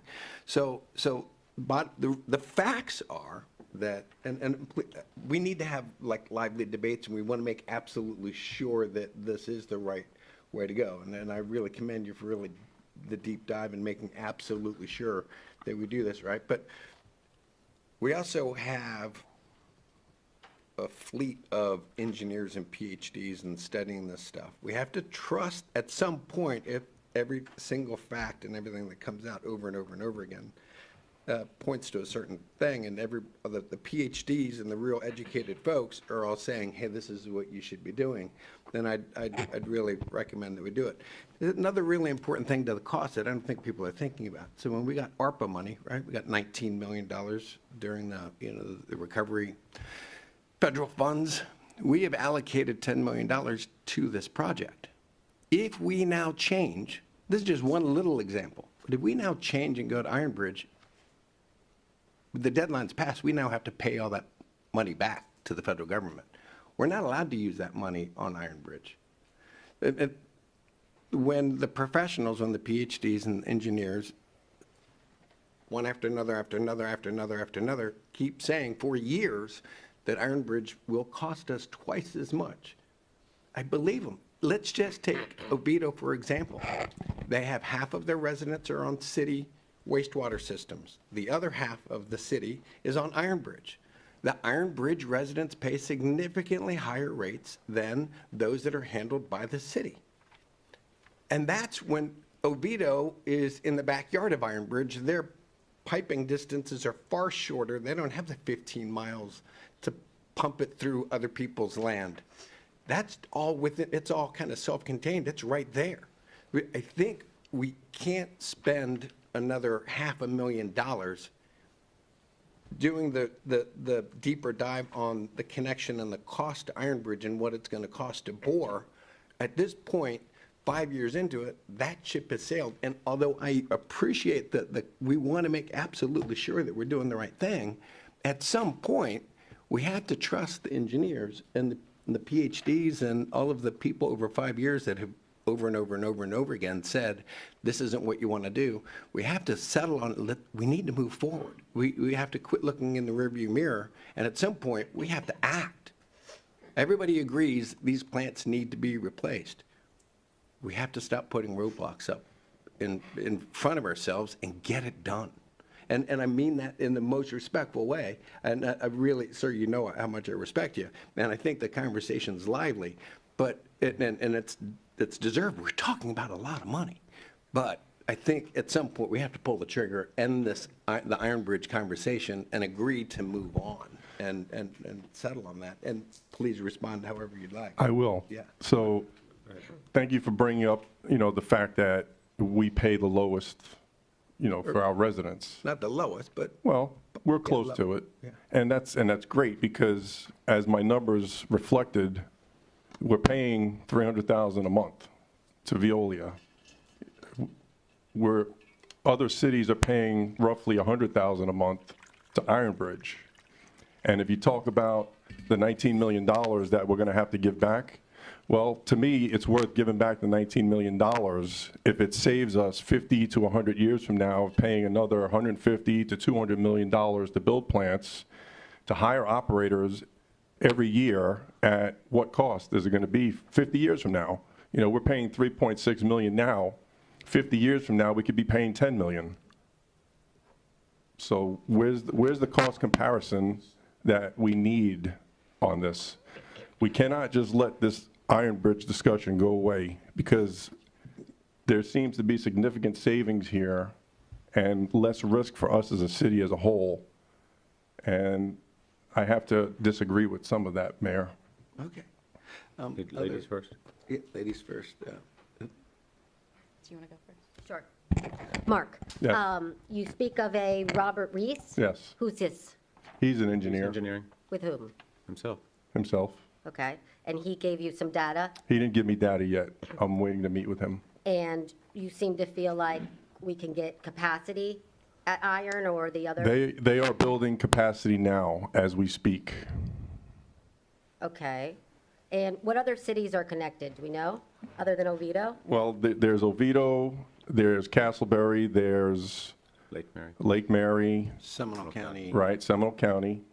Orlando, Winter Orlando, Park, yeah. other communities in Orange County. 3 inside Seminole County. 3 inside Seminole County. Yeah. Kate, Yeah. you shook your head when Caruso said that they're not building capacity. Why'd you? I just looked at Scott. I'm my not last aware. conversations with them said not. So, They are. okay. And I'll have that all confirmed when I have my meeting. They wouldn't bother having a meeting with me if there wasn't an opportunity. And who are you having a meeting with? Snockwater. So not Iron Bridge. Are they connected at all? I'm confused. Would you like to, let's ask, how about a definition just for Just for everyone? The difference clarification, between- Snockwater, the WTA is Water Transmission Authority or Wastewater Transmission Authority. They're purely a pumping network to get everyone to Iron Bridge. So that's one entity. Okay. And then Iron Bridge is the treatment plant is his other entity. My question is, did you not say that it would take about 8 to 10 years to get us to Iron Bridge? Yeah, and again, that's just an engineering level estimate of effectively starting over from a planning perspective, right? Because I know we're throwing a lot of numbers out, but I think it's frankly difficult for anyone to throw numbers out at this point in the game, right? Yeah. We're making high level, we would call master planning level estimates, and I think anyone that looks at it's doing the same thing.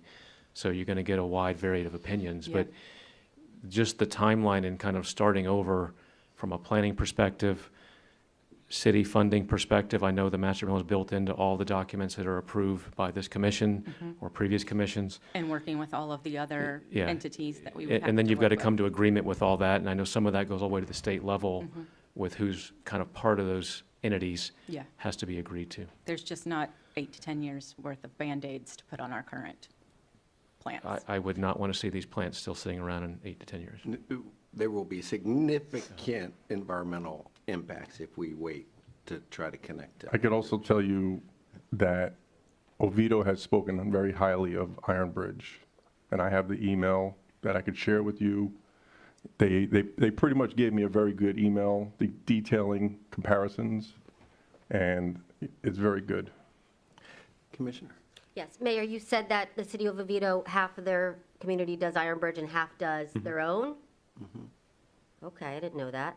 And then as far as these 7 or so cities, 5 cities or so, how did they handle the reclaimed? Are they able to get reclaimed back from Iron Bridge, or they utilize They're different? close by, and it's part of Snogwater.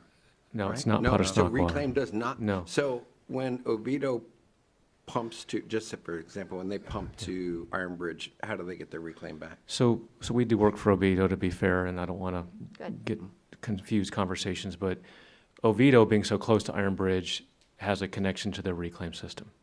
Okay. I believe them, and I think Seminole has a very mild zone of that, which basically goes to the UCF area. Essentially, everyone west of the 417, there is no reclaim. So that's one of the challenges with the area. There is no reclaim transmission back, right? There may be parts and pieces of it, but even the hypothetical of connecting to a Oviedo system, right, which may get you close, the hydraulics aren't there, right? The pipe sizing's not there. You're basically impacting their personal system now to use your water. So there's a lot of moving parts that we don't think hydraulically will work out, and that's why we're looking at, hey, if you need to get reclaimed water back, you essentially have to go almost or very close to Iron Bridge in order to pick up reclaimed water and come back. So how do those other cities west They- get reclaimed? They don't. Did you use potable water? Yep, All yep. of In them. fact, I know some of the neighboring utilities, unless there's other sources that I'm aware of, most of them, they have reclaim systems. Maybe some of them actually have their own small plants as well, and they'll supplement that, but a lot of them have supplemental wells that will tie into any reclaim they have. But frankly, there is not much reclaim if you looked at a map of the whole Central Florida area, there is not much reclaim pipe between 417 and I-4 in that sensor zone, right? Red Bug all the way across, there is very little reclaim, and it's a challenge to a lot of utilities from a consumptive use permit perspective. So quick question for me, if you're finished. Yeah, real quick, I just want to make sure, but for the residents that are listening to understand, so the reclaim, we keep talking about reclaim, right? So you pump it to a wastewater treatment plant, they treat it, and then they pump it back. Why that's so important is that statewide, it's nationwide, it's huge, that we have what they keep saying CUP, or consumptive use permit. It's the amount of water that we are licensed to pull out of the Florida aquifer to drink and take showers and water our lawns with, right? Half of the water that Winter Springs pulls out of that aquifer goes on lawns. Half of it. And we are over our cup. We are over the permitted amount that we're allowed to be pulling out. So we must, for Florida's future, for our environment, and for 100 other reasons, we have to, before fines start kicking in and all the other things, we have to use that reclaimed water on lawns so that we're not harming the environment. We are mandated to do that. We have no choice. We must do that. And that's why we keep talking about reclaimed water and the importance of having that reclaimed water. We can't now just turn that off in Winter Springs. We've been using it in very, very large stretches of Winter Springs, and we're going to continue doing that. And we are charged with expanding that system, not contracting it or making it go away. We must expand that. We're under really a mandate to expand that system. We must keep moving forward on using more reclaimed water. Commissioner. Question, okay. So you said the cities west of the 417 after us don't use reclaimed water. They don't get reclaimed They don't water get- back. right. There are some pockets, but I Right. would say as a general of that region, there is not much for reclaimed water So distribution. Longwood, Lake Mary, Sanford, I'm talking Seminole, Winter Park, Castleberry zone, right? The Iron Bridge people. I actually live up Okay. that way. There are some good pockets of reclaimed up there because there are wastewater plants to connect to it. I think the challenge is, except for some small plants, I think Castleberry still has a small wastewater plant. They do. That they contribute. That provides their reclaim. They don't get reclaim back from Iron Bridge, right? So again, I'm not picking a side. I'm just saying that whatever wastewater goes to Iron Bridge, they do not receive reclaim back to offset that. So. So 2 questions. We can pipe to Iron Bridge to get reclaim back. That we can do is, in the same process of going to. So second part of that question is, if we would be able to get our reclaim back, would we have the opportunity to sell reclaimed water to other cities that don't have it? That's one question. Second question, would we be able to use, if we were connected to Iron Bridge, would we be able to use one of our existing facilities for just reclaim? I would assume the west plant more than the east. First question, I think, is not for me to answer. I think you selling reclaim to other customers is more of a transmission authority, It could be a possibility. bigger picture discussion, right? I think that's a long-range discussion, right? The second question, your existing plants are essentially reclaim generators, right? So yes, they are already reclaim facilities. You have reclaim pumping, reclaim storage. Those are already in place, and what we've looked at would be hypothetically bringing reclaimed water back to those facilities to then pump through your existing system. Otherwise, you're replumbing the entire system, trying to get reclaim into it, right? It's designed as it is today, just like your lift stations pump to the plants. Your pipe size are designed to get water from those locations out to your customers, and that pipe size generally decreases as you go towards the end of the line. So if we were not to utilize the plants, do you know what the demolition cost might be for the plants if we were to not use them any longer? Well, I think that's factored into the plant construction process that we're already looking at. I don't have a detailed number, and I don't think Eric's ready to discuss that today. But there's certainly going to be a cost associated with that. For us, the bigger cost was, I noted earlier, was actually building, obviously the reclaim, as you said, would have to be maintained and upgraded as is being planned. The lift stations themselves would have to be much larger than we're planning right now, because rather than lifting 25 feet in the air, you may be looking at a much, 4 or 5 times the pressure, which basically multiplies the size of the pumps times 4 or 5 times, right, to pump into that system. So it is a linear, I won't say quite linear, but definitely an increased cost for the pump stations alone, just to pump, in theory, whether it's through Snockwater or to Iron Bridge, is a much higher head condition that you would be pumping against, an increased cost and energy cost for that pump station. Thank you. All right, so, just because I think we have to, as we go through this, we sort of have to compare apples to apples, and I think our closest Apple city would be Oviedo with the number of residents. I think part of the conversation can't be any city that has a significant commercial base, because that changes some of the variables as well. So, whether it be Castleberry, whether it be Lake Mary, significant commercial base. So let's go to Oviedo. So what I did is I pulled up their resident rates, and they've got it very nicely put on their webpage. If you're on city water, and just water, it's $17.63 a month, but if you're using the Snockwater option, the outside the city, $22.04. So you're already, as each resident, paying additional right there. But as they go through it, everything outside of the city is at least 25% to 30% more per resident, per usage. So if you just look at that cost and we add 30% more per person outside the gate, is it 30% more once we build these? Because we may not be looking at $3 million. We gave a gift to the current company. New city manager, us at the helm, what will the new contract look like? It may not be $300,000. It may not need to be $300,000. You said it a couple times, all of you in the presentation. These will be easier to maintain, which means less cost. So across the board, I think in many ways, and you answered over the next 50 years, we should be able to have, at least 20 years, we said, fair, that's there. Our own capital improvement plan will probably be the same cost. So cost to cost, dollar to dollar. It may not be cheaper, but it may be consistently the same. So I don't think we can compare price here, although I do think the one thing I do like, and this is kind of my version of why I like keeping things here, is local control matters to me, and going to Orlando, even though it's a neighbor down the street, we remove local control. So as much as I've said, in many ways, if we can afford it and it's best for us to have in-house, this is my version of in-house from my side of it. So I appreciate everything you're saying, and I just want to put something there just so, and I know you and I have talked about this prior to the election. When I first came up here, I was in the same place you were. I spoke to quite a few people who said, let's go to Iron Bridge, and I went to talk to them. I've talked to the county. I've talked to various people. And the dollars and cents, even back then, I talked to you two, Mayor and Scott. I was one of the first people who said, hey, put this on the list. It was end of 22. I said, let's do this.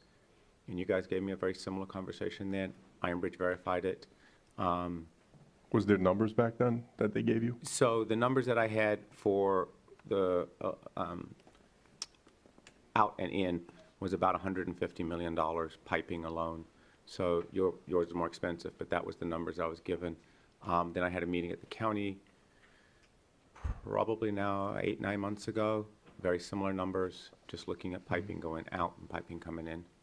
So that was the construction side of things. And then the other piece that I was told, you sort of reiterated it, was they said we would have to change out all of our lift stations. May not be all, maybe just be some, but our lift stations as well, and we would have to maintain those. So we would only lose the maintenance inside the fences. We would still have to maintain outside the fences. That's the meetings I had. Okay, so if I can, Mayor. Yeah. So we had a meeting, 2-3 weeks ago with the county manager, I believe. Cleet, you were there as well, and I know we asked the number from the utilities director for the county, and I know you wrote it down, and correct me if I'm wrong. I think he said the numbers that would cost us to connect to Iron Bridge was roughly $75 million. That was, that's correct, but it was to increase the additional capacity at the plant. Is 75 million. It does not include the infrastructure to get it there and back. Okay, so we still don't know what that would be, but we kind of have an idea of what the capacity would be. It was a very rough conceptual number. Right. It was a approximate number of 25 million per 1 million gallons of demand. Right. So we kind of know what that is, and we kind of know what the monthly expense would be, and the only thing we don't know, which we should have soon, I hope, it would be the cost, the actual construction, the direct boring from us to them. That's all we would need. We wouldn't know that monthly cost either. They'd have to do an analysis. There would have to be And I'll all have of the that- preliminary design studies Right. that we've already done for the 2 water plants, wastewater plants. Yeah, Would have to be done for 15 miles of pipeline. right. And I'll have that number next month when I have the meeting with them, with the board members. Again, I want to reiterate, all these numbers that everyone's hearing is what it's going to cost right now. And I want to remind everyone that we have the future to think about as well. As residents, as taxpayers, our kids growing up here in this community, what is it going to cost us 10, 20, 30, 50 years from now? I want everyone to think about that. You know, it sounds like a lot of money right now, which it is, but imagine 20 to 50 years from now, what it's going to cost us if we stay the route that we're going. Mayor? Bottom line, 5 years into this, we know that engineer after engineer after engineer, utility director after utility director after utility director, every professional that we've spoken to, bar none, have said that the cost will be twice as much and will be far more than twice as long to connect to Iron Bridge. When are we going to stop having this conversation? Like this is one of those, sir, I think we should have the conversation, but at some point we have to say enough is enough. Again, that doesn't even include having to pay back all the federal funds. That doesn't include all the other things. That doesn't include the damage to the environment that these plants are going to do in the 10 years it takes us to connect to Iron Bridge. We're sitting under consent order right now we're negotiating through. We have, had another warning letter. Municipalities all have spills. They all do. And we're in, we need to move. We've been challenged with solving this problem as a commission, as elected officials. It's time for us to get the job done and stop going round and round and round about this. We've been talking about this for years, and then just today we've spent another hour, more than an hour, just talking about Iron Bridge. Time to get our work done. Commissioner. $12,500 an hour to talk about something that ship has sailed a long time ago. Mayor. The lady's been waiting. Oh, go ahead. Thank you. Sorry. Caruso, you said 75 million. Is this a connection fee to Iron Yes. Bridge? And would that include like the additional capacity that they were talking about? That is the capacity that it was talked about. That's a rough number. There or back. It's not an Right. accurate number, but when And I there's have the two meeting. different pipes, one goes there and one comes back, it's not the Yes. same pipe. Yes. Yeah, so, and I think it's all good discussion, right? I think from an engineering perspective, either you're paying to build the plant here, or you're paying someone else to build the plant over there, right? Maybe it comes in slightly less cost, but then you've got the piping component on top of it. I'll be honest, if the city was located right next to Iron Bridge, makes perfect sense, right? Because the cost of the pipe and the transmission is ultimately what differentiates the cost, right? You could negotiate discussions on the plant costs with them, you can negotiate with the contractor here for your cost. The cost to build, 3 MGD is roughly the cost to build 3 MGD, right? So it's the same with long-term discussions of operations costs, inflation costs, right? Either you're paying your own staff, you're paying a contract operator to operate at some market cost, or you're paying Iron Bridge and potentially Snockwater some operational costs, right? Yes, there may be some difference over time, but they're not going to be vastly, from an operational perspective, those costs are still going to be somewhat over the years similar. So, we were asked at one point to see if there's a payback. We couldn't even figure out how to build an equation to show payback because of that. There is no real long-term cost difference that at least we have enough data to show, right? I think there's a lot of conversation would have to happen before you could squeeze down to those, minor operational costs in the big picture of the treatment plant and the piping. So I know we discussed the CPH report, and Mayor, I've read that report. I'm sure everyone here has read that report. And I don't see any comparisons in that report. I don't see any numbers. I don't see any projected costs. I don't see monthly costs. It's very vague. And the report itself does not do us justice to explain why we should have plants instead of Iron Bridge or vice versa. Now, with that being said, we have several surrounding cities that utilize Iron Bridge, and they do that for a reason. Why? Because it's better for the residents, it's better for the cost. One city actually uses one plant and pipes the rest to Iron Bridge, which is great, I believe, because if they have a problem with the plant, they can send everything to Iron Bridge while they maintain the plant or do repairs, is good government.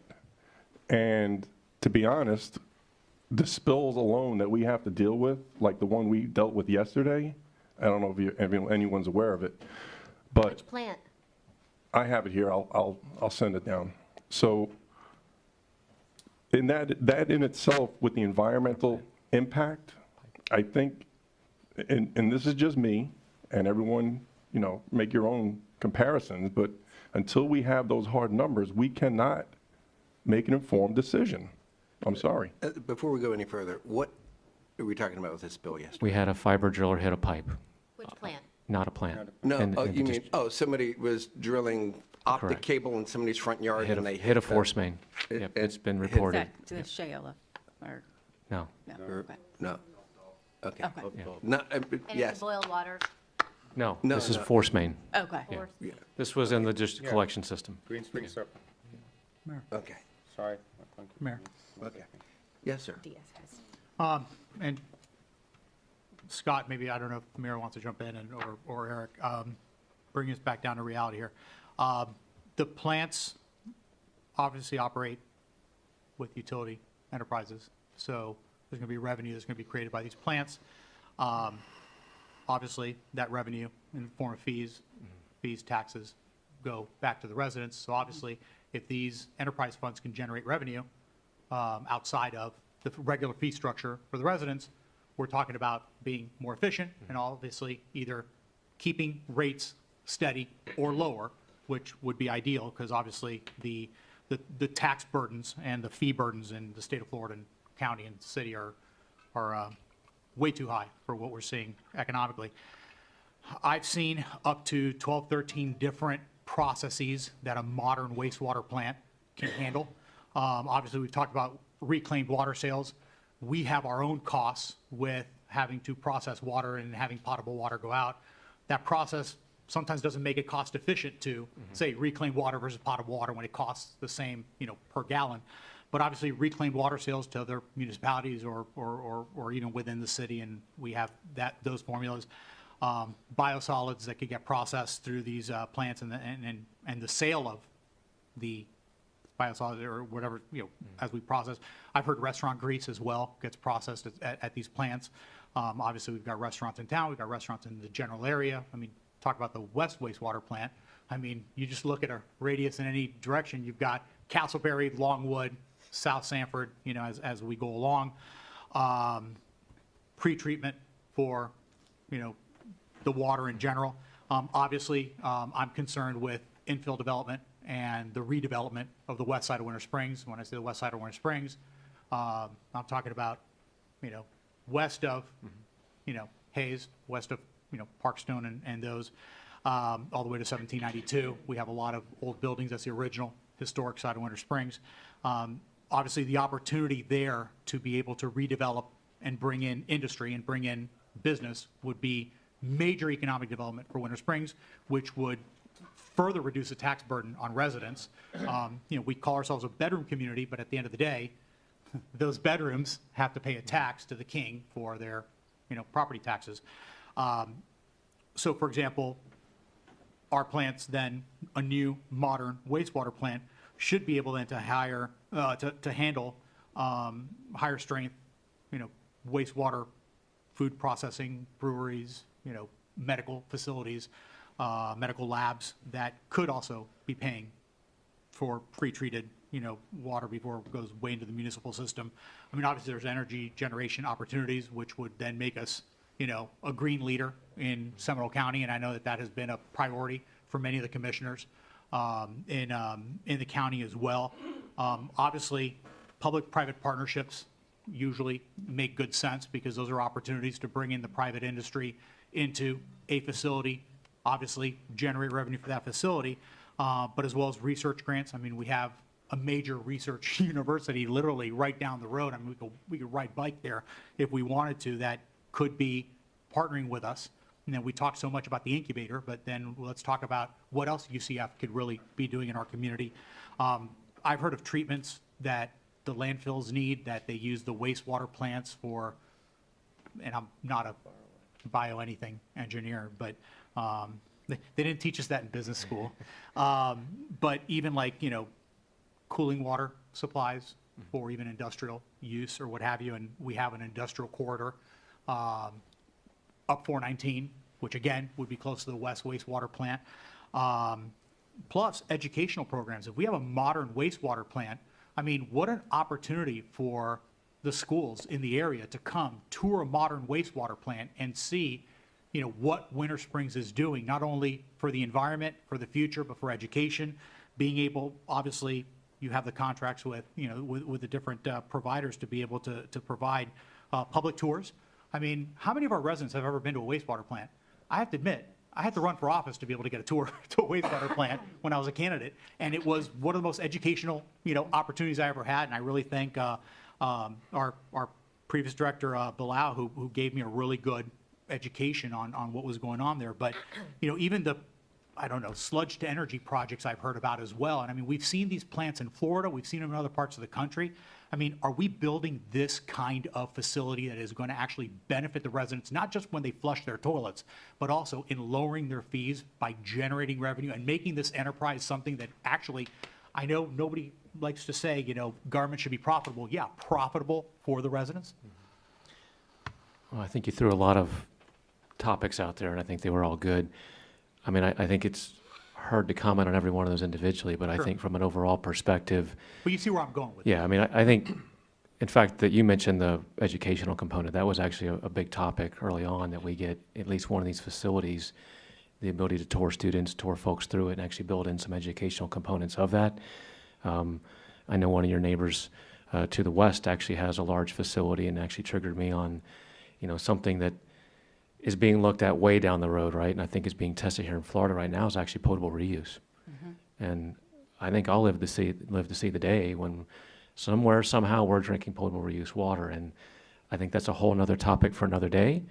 But, you're seeing to the point now where plants, the water quality being generated off the tail end of the plant is so good that in some cases, it's cheaper to take the wastewater effluent reclaim and turn that into potable drinking water than it is to desal, right? And that's a true situation. That's actually, 20 years ago, you heard everything was desal, desal, desal. You don't hear about that anymore. Now you're actually hearing about, we're going to take these plants and we're going to make more of it and essentially put it right back in the pipe. And I think for all of us here, it's probably a hard thing to think about swallowing, but I've drank it. And so one of your neighbors to the west actually has a test system in there. It's an educational component. I think this is where the industry is going. Florida just enacted some rules on that. California's already doing it in some places. So, part of that is the wastewater used to be seen as treat it just enough to dump it and get it out of here. Now it's actually seen as a value, right? And we, I think us in the industry joke about, you smell that, that's value, right? And just the industry has changed over the years. I think right now, to your point, what we're seeing is the value of the reclaimed water, right? That's so impactful to the system as a whole. Biosolids is a big topic. A lot of things happening there in the market as well. So, yes, I think your overall point is taken, that there is opportunity. And I think, there was some discussion a few years ago with one of the previous directors about, do we want to bring in septic pumping from vendors, right? Those are topics that can be discussed. Certainly that's going to be designed into the process to make sure handling it, but there is, frankly, there's less and less plants now that want to just frankly deal with it, but it exists and it's an opportunity. So there are other opportunities with the plants that you can look at, and I think building that overall reliability and a process, you touched on a lot of processes. The CDRs that we touched on, that we went through here with the commission, I think in 21 to 23 timeframe, was really trying to nail down what that process and treatment process would be. I think sometimes we just say 1.6 MGD wastewater plant. Well, that's not an off-the-shelf, that's what I need, right? There's a lot of calculation stuff that goes behind that. And 1.6 alone doesn't mean how we size the plant, right? What we spent a lot of time last year was actually getting data for what we call flows and loads, right? What are some of those loading factors? What does that look like? So we can properly size the solids removal from the plant is what we're looking at. But again, the city ultimately wanted a process, and that part of that CDR process was, we don't want another package plant, right? We want something that's going to last. So we know the materials and selection. But the city also said, look, we want something that's reliable, cost-effective, and we're not going to be back here. We're not going to be challenged with having spills. We're not going to have challenge in the process. It's less sensitive. It's more resilient, I guess I would say, to sudden impacts and flow, right? We see situations where plants get upset because, frankly, it's summertime and the schools are cleaning the floors, right? And all those chemicals get washed down the drain. And there are plants, even larger plants, that the operators know when it comes in. And the plants you have today, when that happens, it is very upsetting to the process, right? So designing those plants to make sure that we're resilient and we can withstand those minor blips and keep things moving and be comfortable about it makes a whole world difference to what the plants will be versus what they are today. And I'm glad you brought up value, because that's been one of my points of focus as a commissioner here in the city with my role in oversight, is I find that we have a lot of underutilized assets. And this is one that we are building and we could potentially underutilize versus generating, for that enterprise. And at the same time, when you look at it from the point of view of the use of the plant itself, what happens is that we can talk about long-term costs by just simply multiplying, but that is void of financial reality. There are time value considerations, currency considerations. There are CapEx considerations up front that don't exist on the back end. You have the capitalized costs, depreciation, depletion.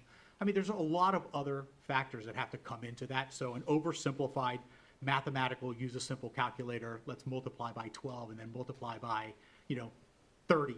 That's Billy Madison style math. And what ends up happening is that we have to look at a long-term investment from the point of view of what is the CapEx today, but what are we going to generate from that asset as a producing asset for 30 years, 50 years. There are plants that can last 100 years. They exist in this world. I've seen them. They're on YouTube. I mean, this is not major research. There are countries that are wiping the floor with the United States in their production of clean, very clean, very green technologies that are actually less to operate than some of our most efficient plants in the United States. I just want to make sure from my point of view that the route that we are going takes into account as we continue these steps in the CMAR process and everything else, that we are modernizing this for a plant that is going to be 30 years from now, 20 years from now, thinking, what are we going to be able to do to step that up and make that asset? In other words, let our CapEx give us a return on that investment when we look at the asset what yield that asset generates over a longer period of time versus, well, let's think of what the cost might be, because that cost to operate still has a yield attached to it. If the yield is positive, it makes perfect sense regardless of what you spend up front. Now what we have to work on is then obviously, the debt structure and being able to have the right mix of economic development in the city, because as our federal government has seen, the way you grow out of the kind of debt that our country has, because it's not like we can pay it off, is by growing your way out of it, which is what the idea is. So you have to make the necessary cuts in other places to have the cash on hand to be able to bring that debt service down, to pay the plants off sooner, so you get an even higher yield for a longer period of time, which is why, we don't have 5 more years to tinker with this thing, because first of all, the plants aren't going to last 5 more years. Let's call it what it is. And we're already 5 years into it. So we have to get and say, okay, we already have certain sunk costs into it that are in the calculation. And then we have to look at what the next 5 years look like, and then what the next 30 look like. So, I think, my concern would be making sure that these assets are not underutilized. Very good. Okay, so what I'd like to just make a suggestion. I want to make sure that we have plenty of time for public input, and let everybody ask questions. But, so one last round of questions. Another city manager's trying to get in. Well, Commissioner. Thank you. No, let him go. I'll go after. You sure, Commissioner? Yes. Okay, thank you. Just a few, I won't belabor anything. There's been some excellent, lively discussions. From my point of view, perspective, coming from an area that it comes from a regional plant, that would be my first choice. To Scott's point, if the infrastructure was there and we were closer, I'm fully on board with Iron Bridge. I've been probably the most open-minded looking at this really since August, to be fair and honest with you. A lot of discussions have happened. It's not just that report that was prepared in 2019.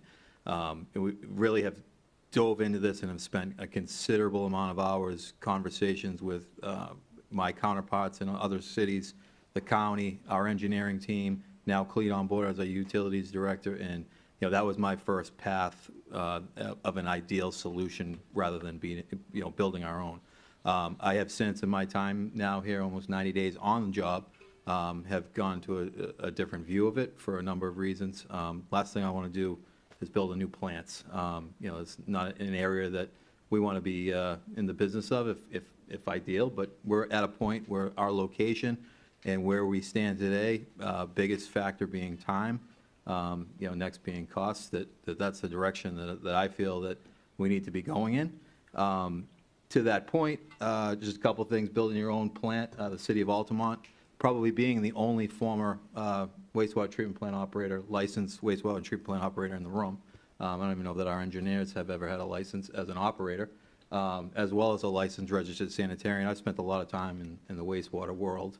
And what I can say is that there's a massive shortage of operators. The city of Altamont is doing a program, because they operate their own plant, where they're actually training their high school students to become operators, to leave licensed as licensed operators. A great advantage of having a plant in your own community, which I think is very innovative and an excellent opportunity. Much like we are doing here in Winter Springs High School with rolling out the fire training things and some of those innovative and thinking outside the box of maybe it's not college as your future, but you can have a really successful and high-paying career in some of these other things. So I commend them for that, and I think to Commissioner Diaz's point, I think there's some of those opportunities that do exist. The other thing I should mention, was we talked about, is Oviedo. Oviedo has an interlocal agreement. The city of Oviedo has an interlocal agreement with Seminole County for their reclaim. And Commissioner Resnick talked about this, and it's not about control for me or anything like that. It's about the ability to kind of be able to address things where you're at the mercy of somebody else. And I can tell you is that the city of Oviedo lost their line that the county controlled and maintained for reclaim, and lost their reclaimed water for several months. I don't want to put a number, but I think it was pushing 8 before that line was repaired. And they were at the mercy of the county during their most critical, crucial demand for reclaimed water. Keep that in mind. The other thing I just want to talk about real quick, just to point high level, because we're not here to talk about the operation and maintenance, but we went down that path. There was some numbers thrown out, things like that. To Commissioner Resnick's point, apples and apples comparisons are extremely important. The number that's been shared of what we pay today includes 2 wastewater treatment plants, 3 water facilities, and all of the lift station maintenance, okay? You factor that out, what's the true cost for the actual sole plant operations only? Because none of those other items are going away. In fact, they're actually going to increase, because we're now talking about adding several miles more of pipeline, of which we would be responsible for.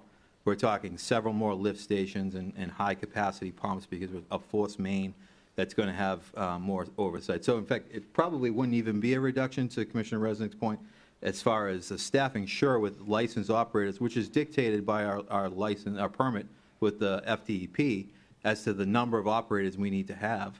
And that would not change whether that's in-house or outsourced. So I guess my point to that is that the maintenance level and the lift station management and the amount of line under the ground that the city would be responsible for expands under that option. And just to kind of throw that out as to a little bit more of an apples to apples, because the water operations and the lift station operations are still there. And I know I've shared with the commission, one of the things that we have done in this new RFQ that's been released is we're bringing back the lift station operation in-house. So that will be city staff that will, moving forward, will maintain all of the city's lift stations and everything outside of the fence perimeter. And that's the plan as we move forward in this new contract with our operation and maintenance contract.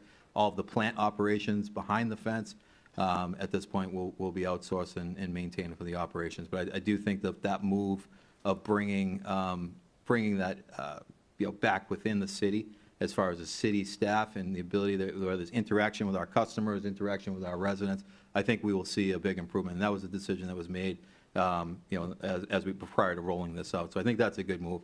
And and this is my last point. I think if you look nationally, as well as here, if you look at, because we've talked about spills typically don't happen at the plant.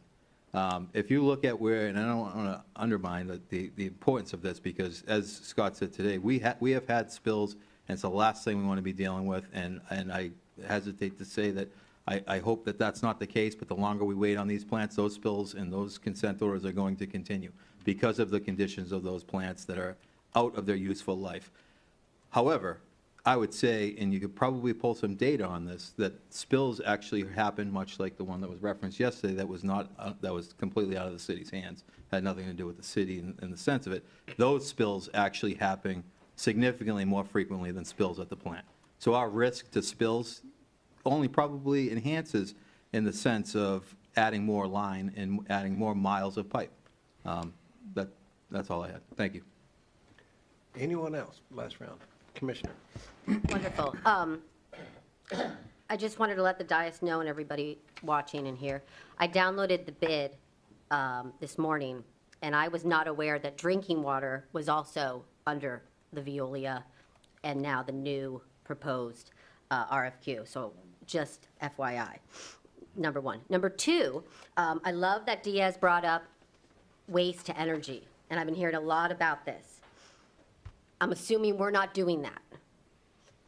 But can you talk to me about waste to energy, and is there any, I know it would completely change everything, it would be a whole new, but would this be some kind of option, or how does that even work? Can you give me just a brief summary, and then I am not the expert to talk on that subject, so I don't want to overextend my Of course. place. But I will say, you do see this happening at some facilities.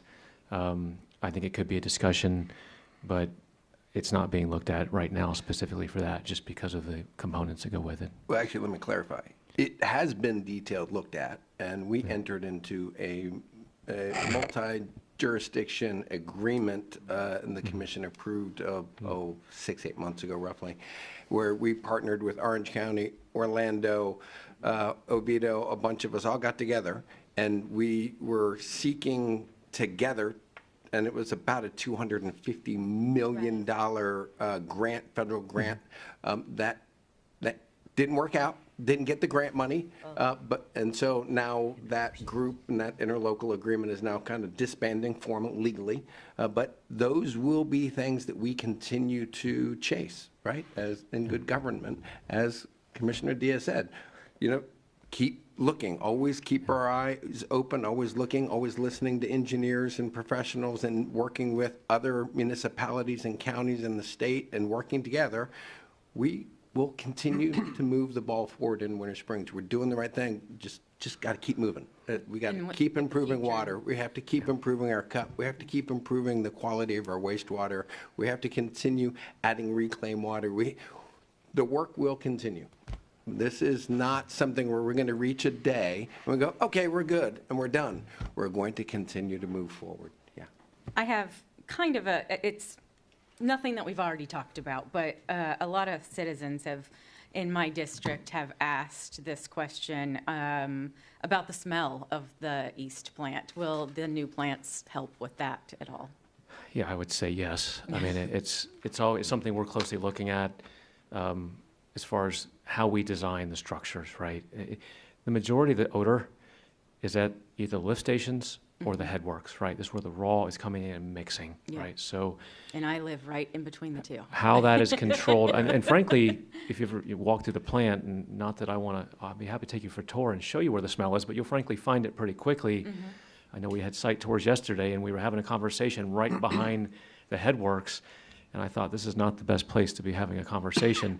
And you walk 20 feet the other way over some of the other process, even the sludge, for instance, and you barely notice anything. Now, I always admit we're a bit immune to it because we're at plants every day. Yes, you are. So maybe we don't notice it as much as others, right? And it hits me in the face. But I think it's certainly a subject that's been well discussed, and we want to make sure that, we're applying the right process, whether it's sealing off components or complete odor control, right?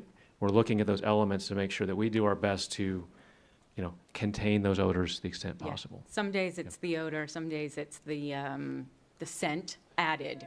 Well, like I said, as the wind shifts, right, things can change, so and sometimes it just smells you like can a be in porta one potty. spot and notice nothing, and then be somewhere else and go, hey, what was that, right? So for us, and this is pretty common with all utilities and wastewater plants, that those, in particular, those headworks and stuff coming in, and sometimes we find it's actually a lift station removed somewhere else that's just gassing, and you kind of have to detect that. We actually did early on during the CDRs, put odor recorders around the site, just trying to understand as a baseline where things are today.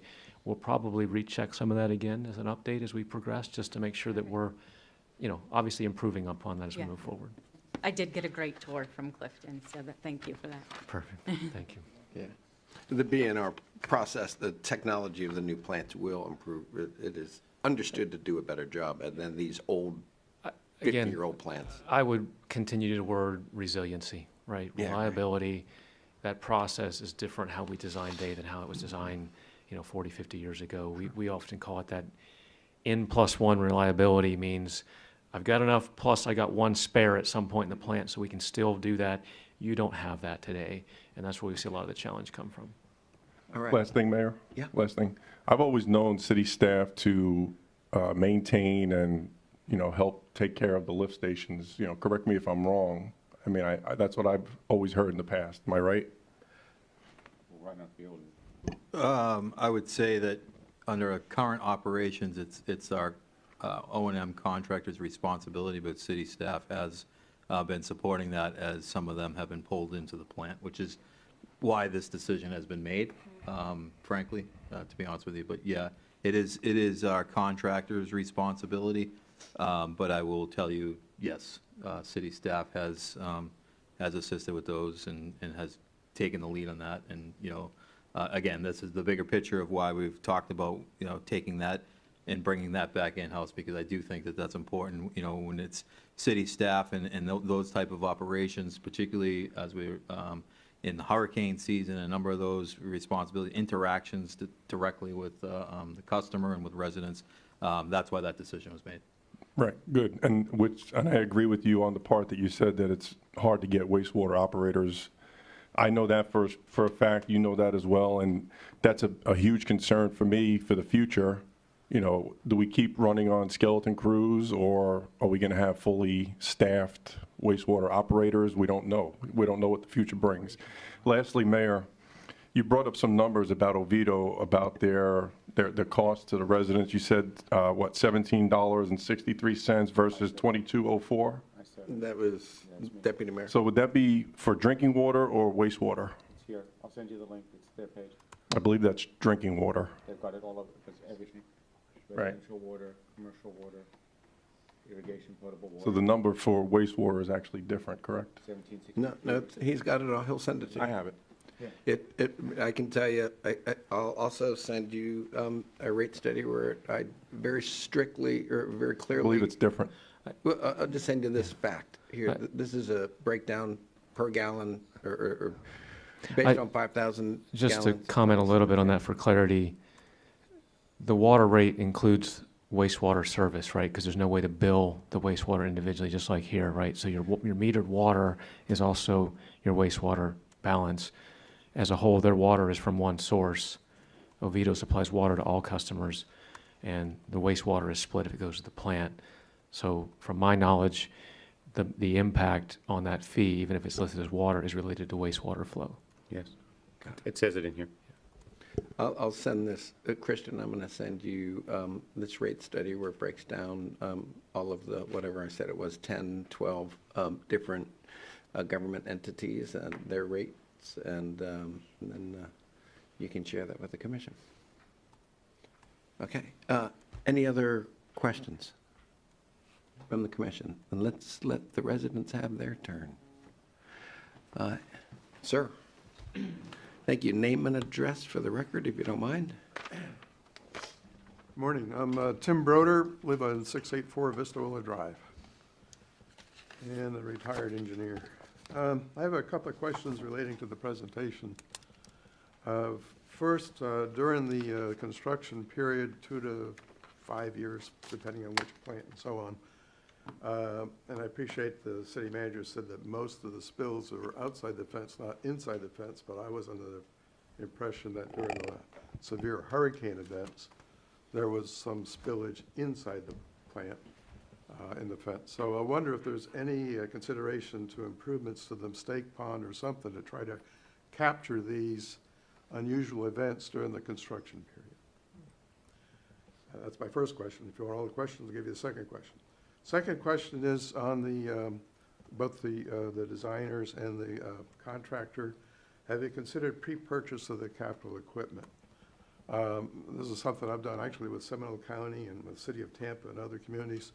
The state allows Actually having a for little difficulty hearing you. Can you pull the microphone down a little bit, and that way residents listen? Okay. The state allows for the, where a city makes capital purchases, there's no sales tax accrued for that.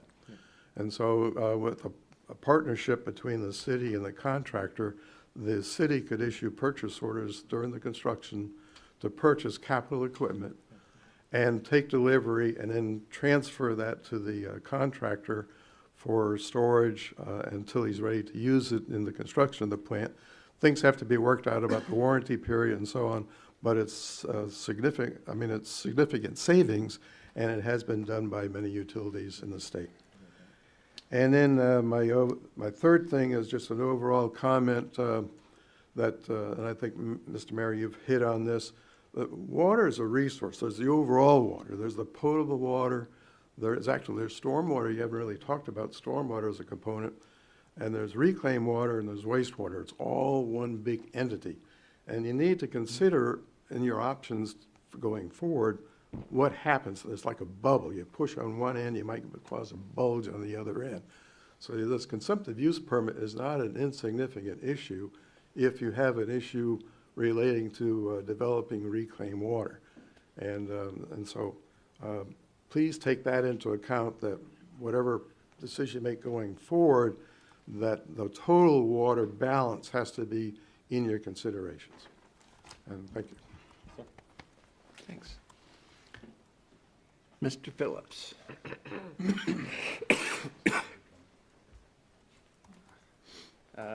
Jesse Phillips, 1124 Duncan Drive. I greatly appreciate the presentation and thank you guys for putting that together for the sake of the residents. I think the only question I'd have for us that I don't think really was addressed, I appreciate some good timelines, which I think are more realistic than some of the timelines we've got from the city in the past.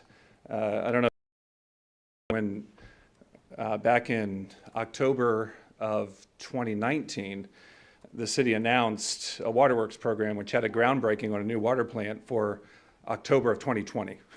That was the initial groundbreaking date that they put out. So it hasn't always been this degree of, I think, honest expectations as far as timelines and how long things take, which I think is helpful for the residents to understand.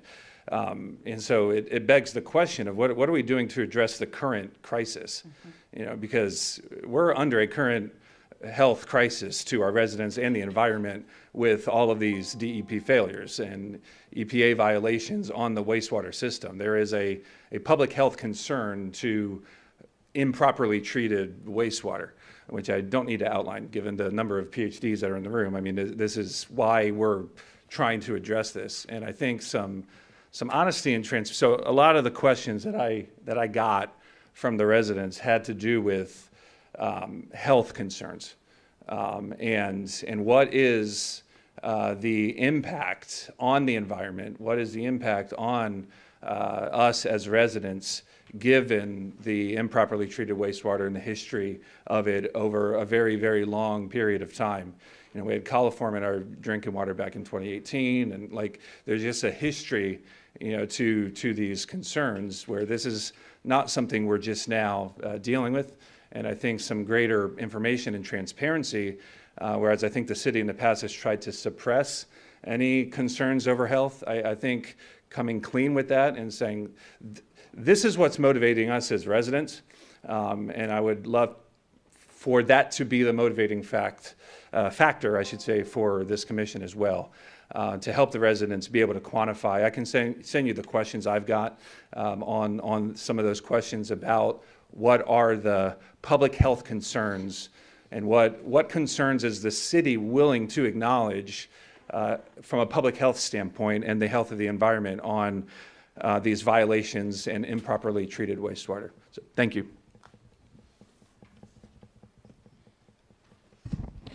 Anyone else? Last call for public input. That you'd like us to be heard, then we'll end public input. And with that being said, I think that the goal here today was to supply information to members of the commission and most importantly, the members of the community to kind of lay out why we've made decisions, how long we've been working on this, kind of lay out some ideas of costs and options and things. And hopefully we put some rumors to bed. I don't think we succeed all the time, but keep pushing out information, keep communicating, keep letting everyone know. This will be available online as a video. And there are a lot of documents. There are a lot of reports, endless documents. So if someone has they'd like to see a particular document, they'd like to see a particular input or a study, it's out there and we can provide that for you. With that being said, have a great day.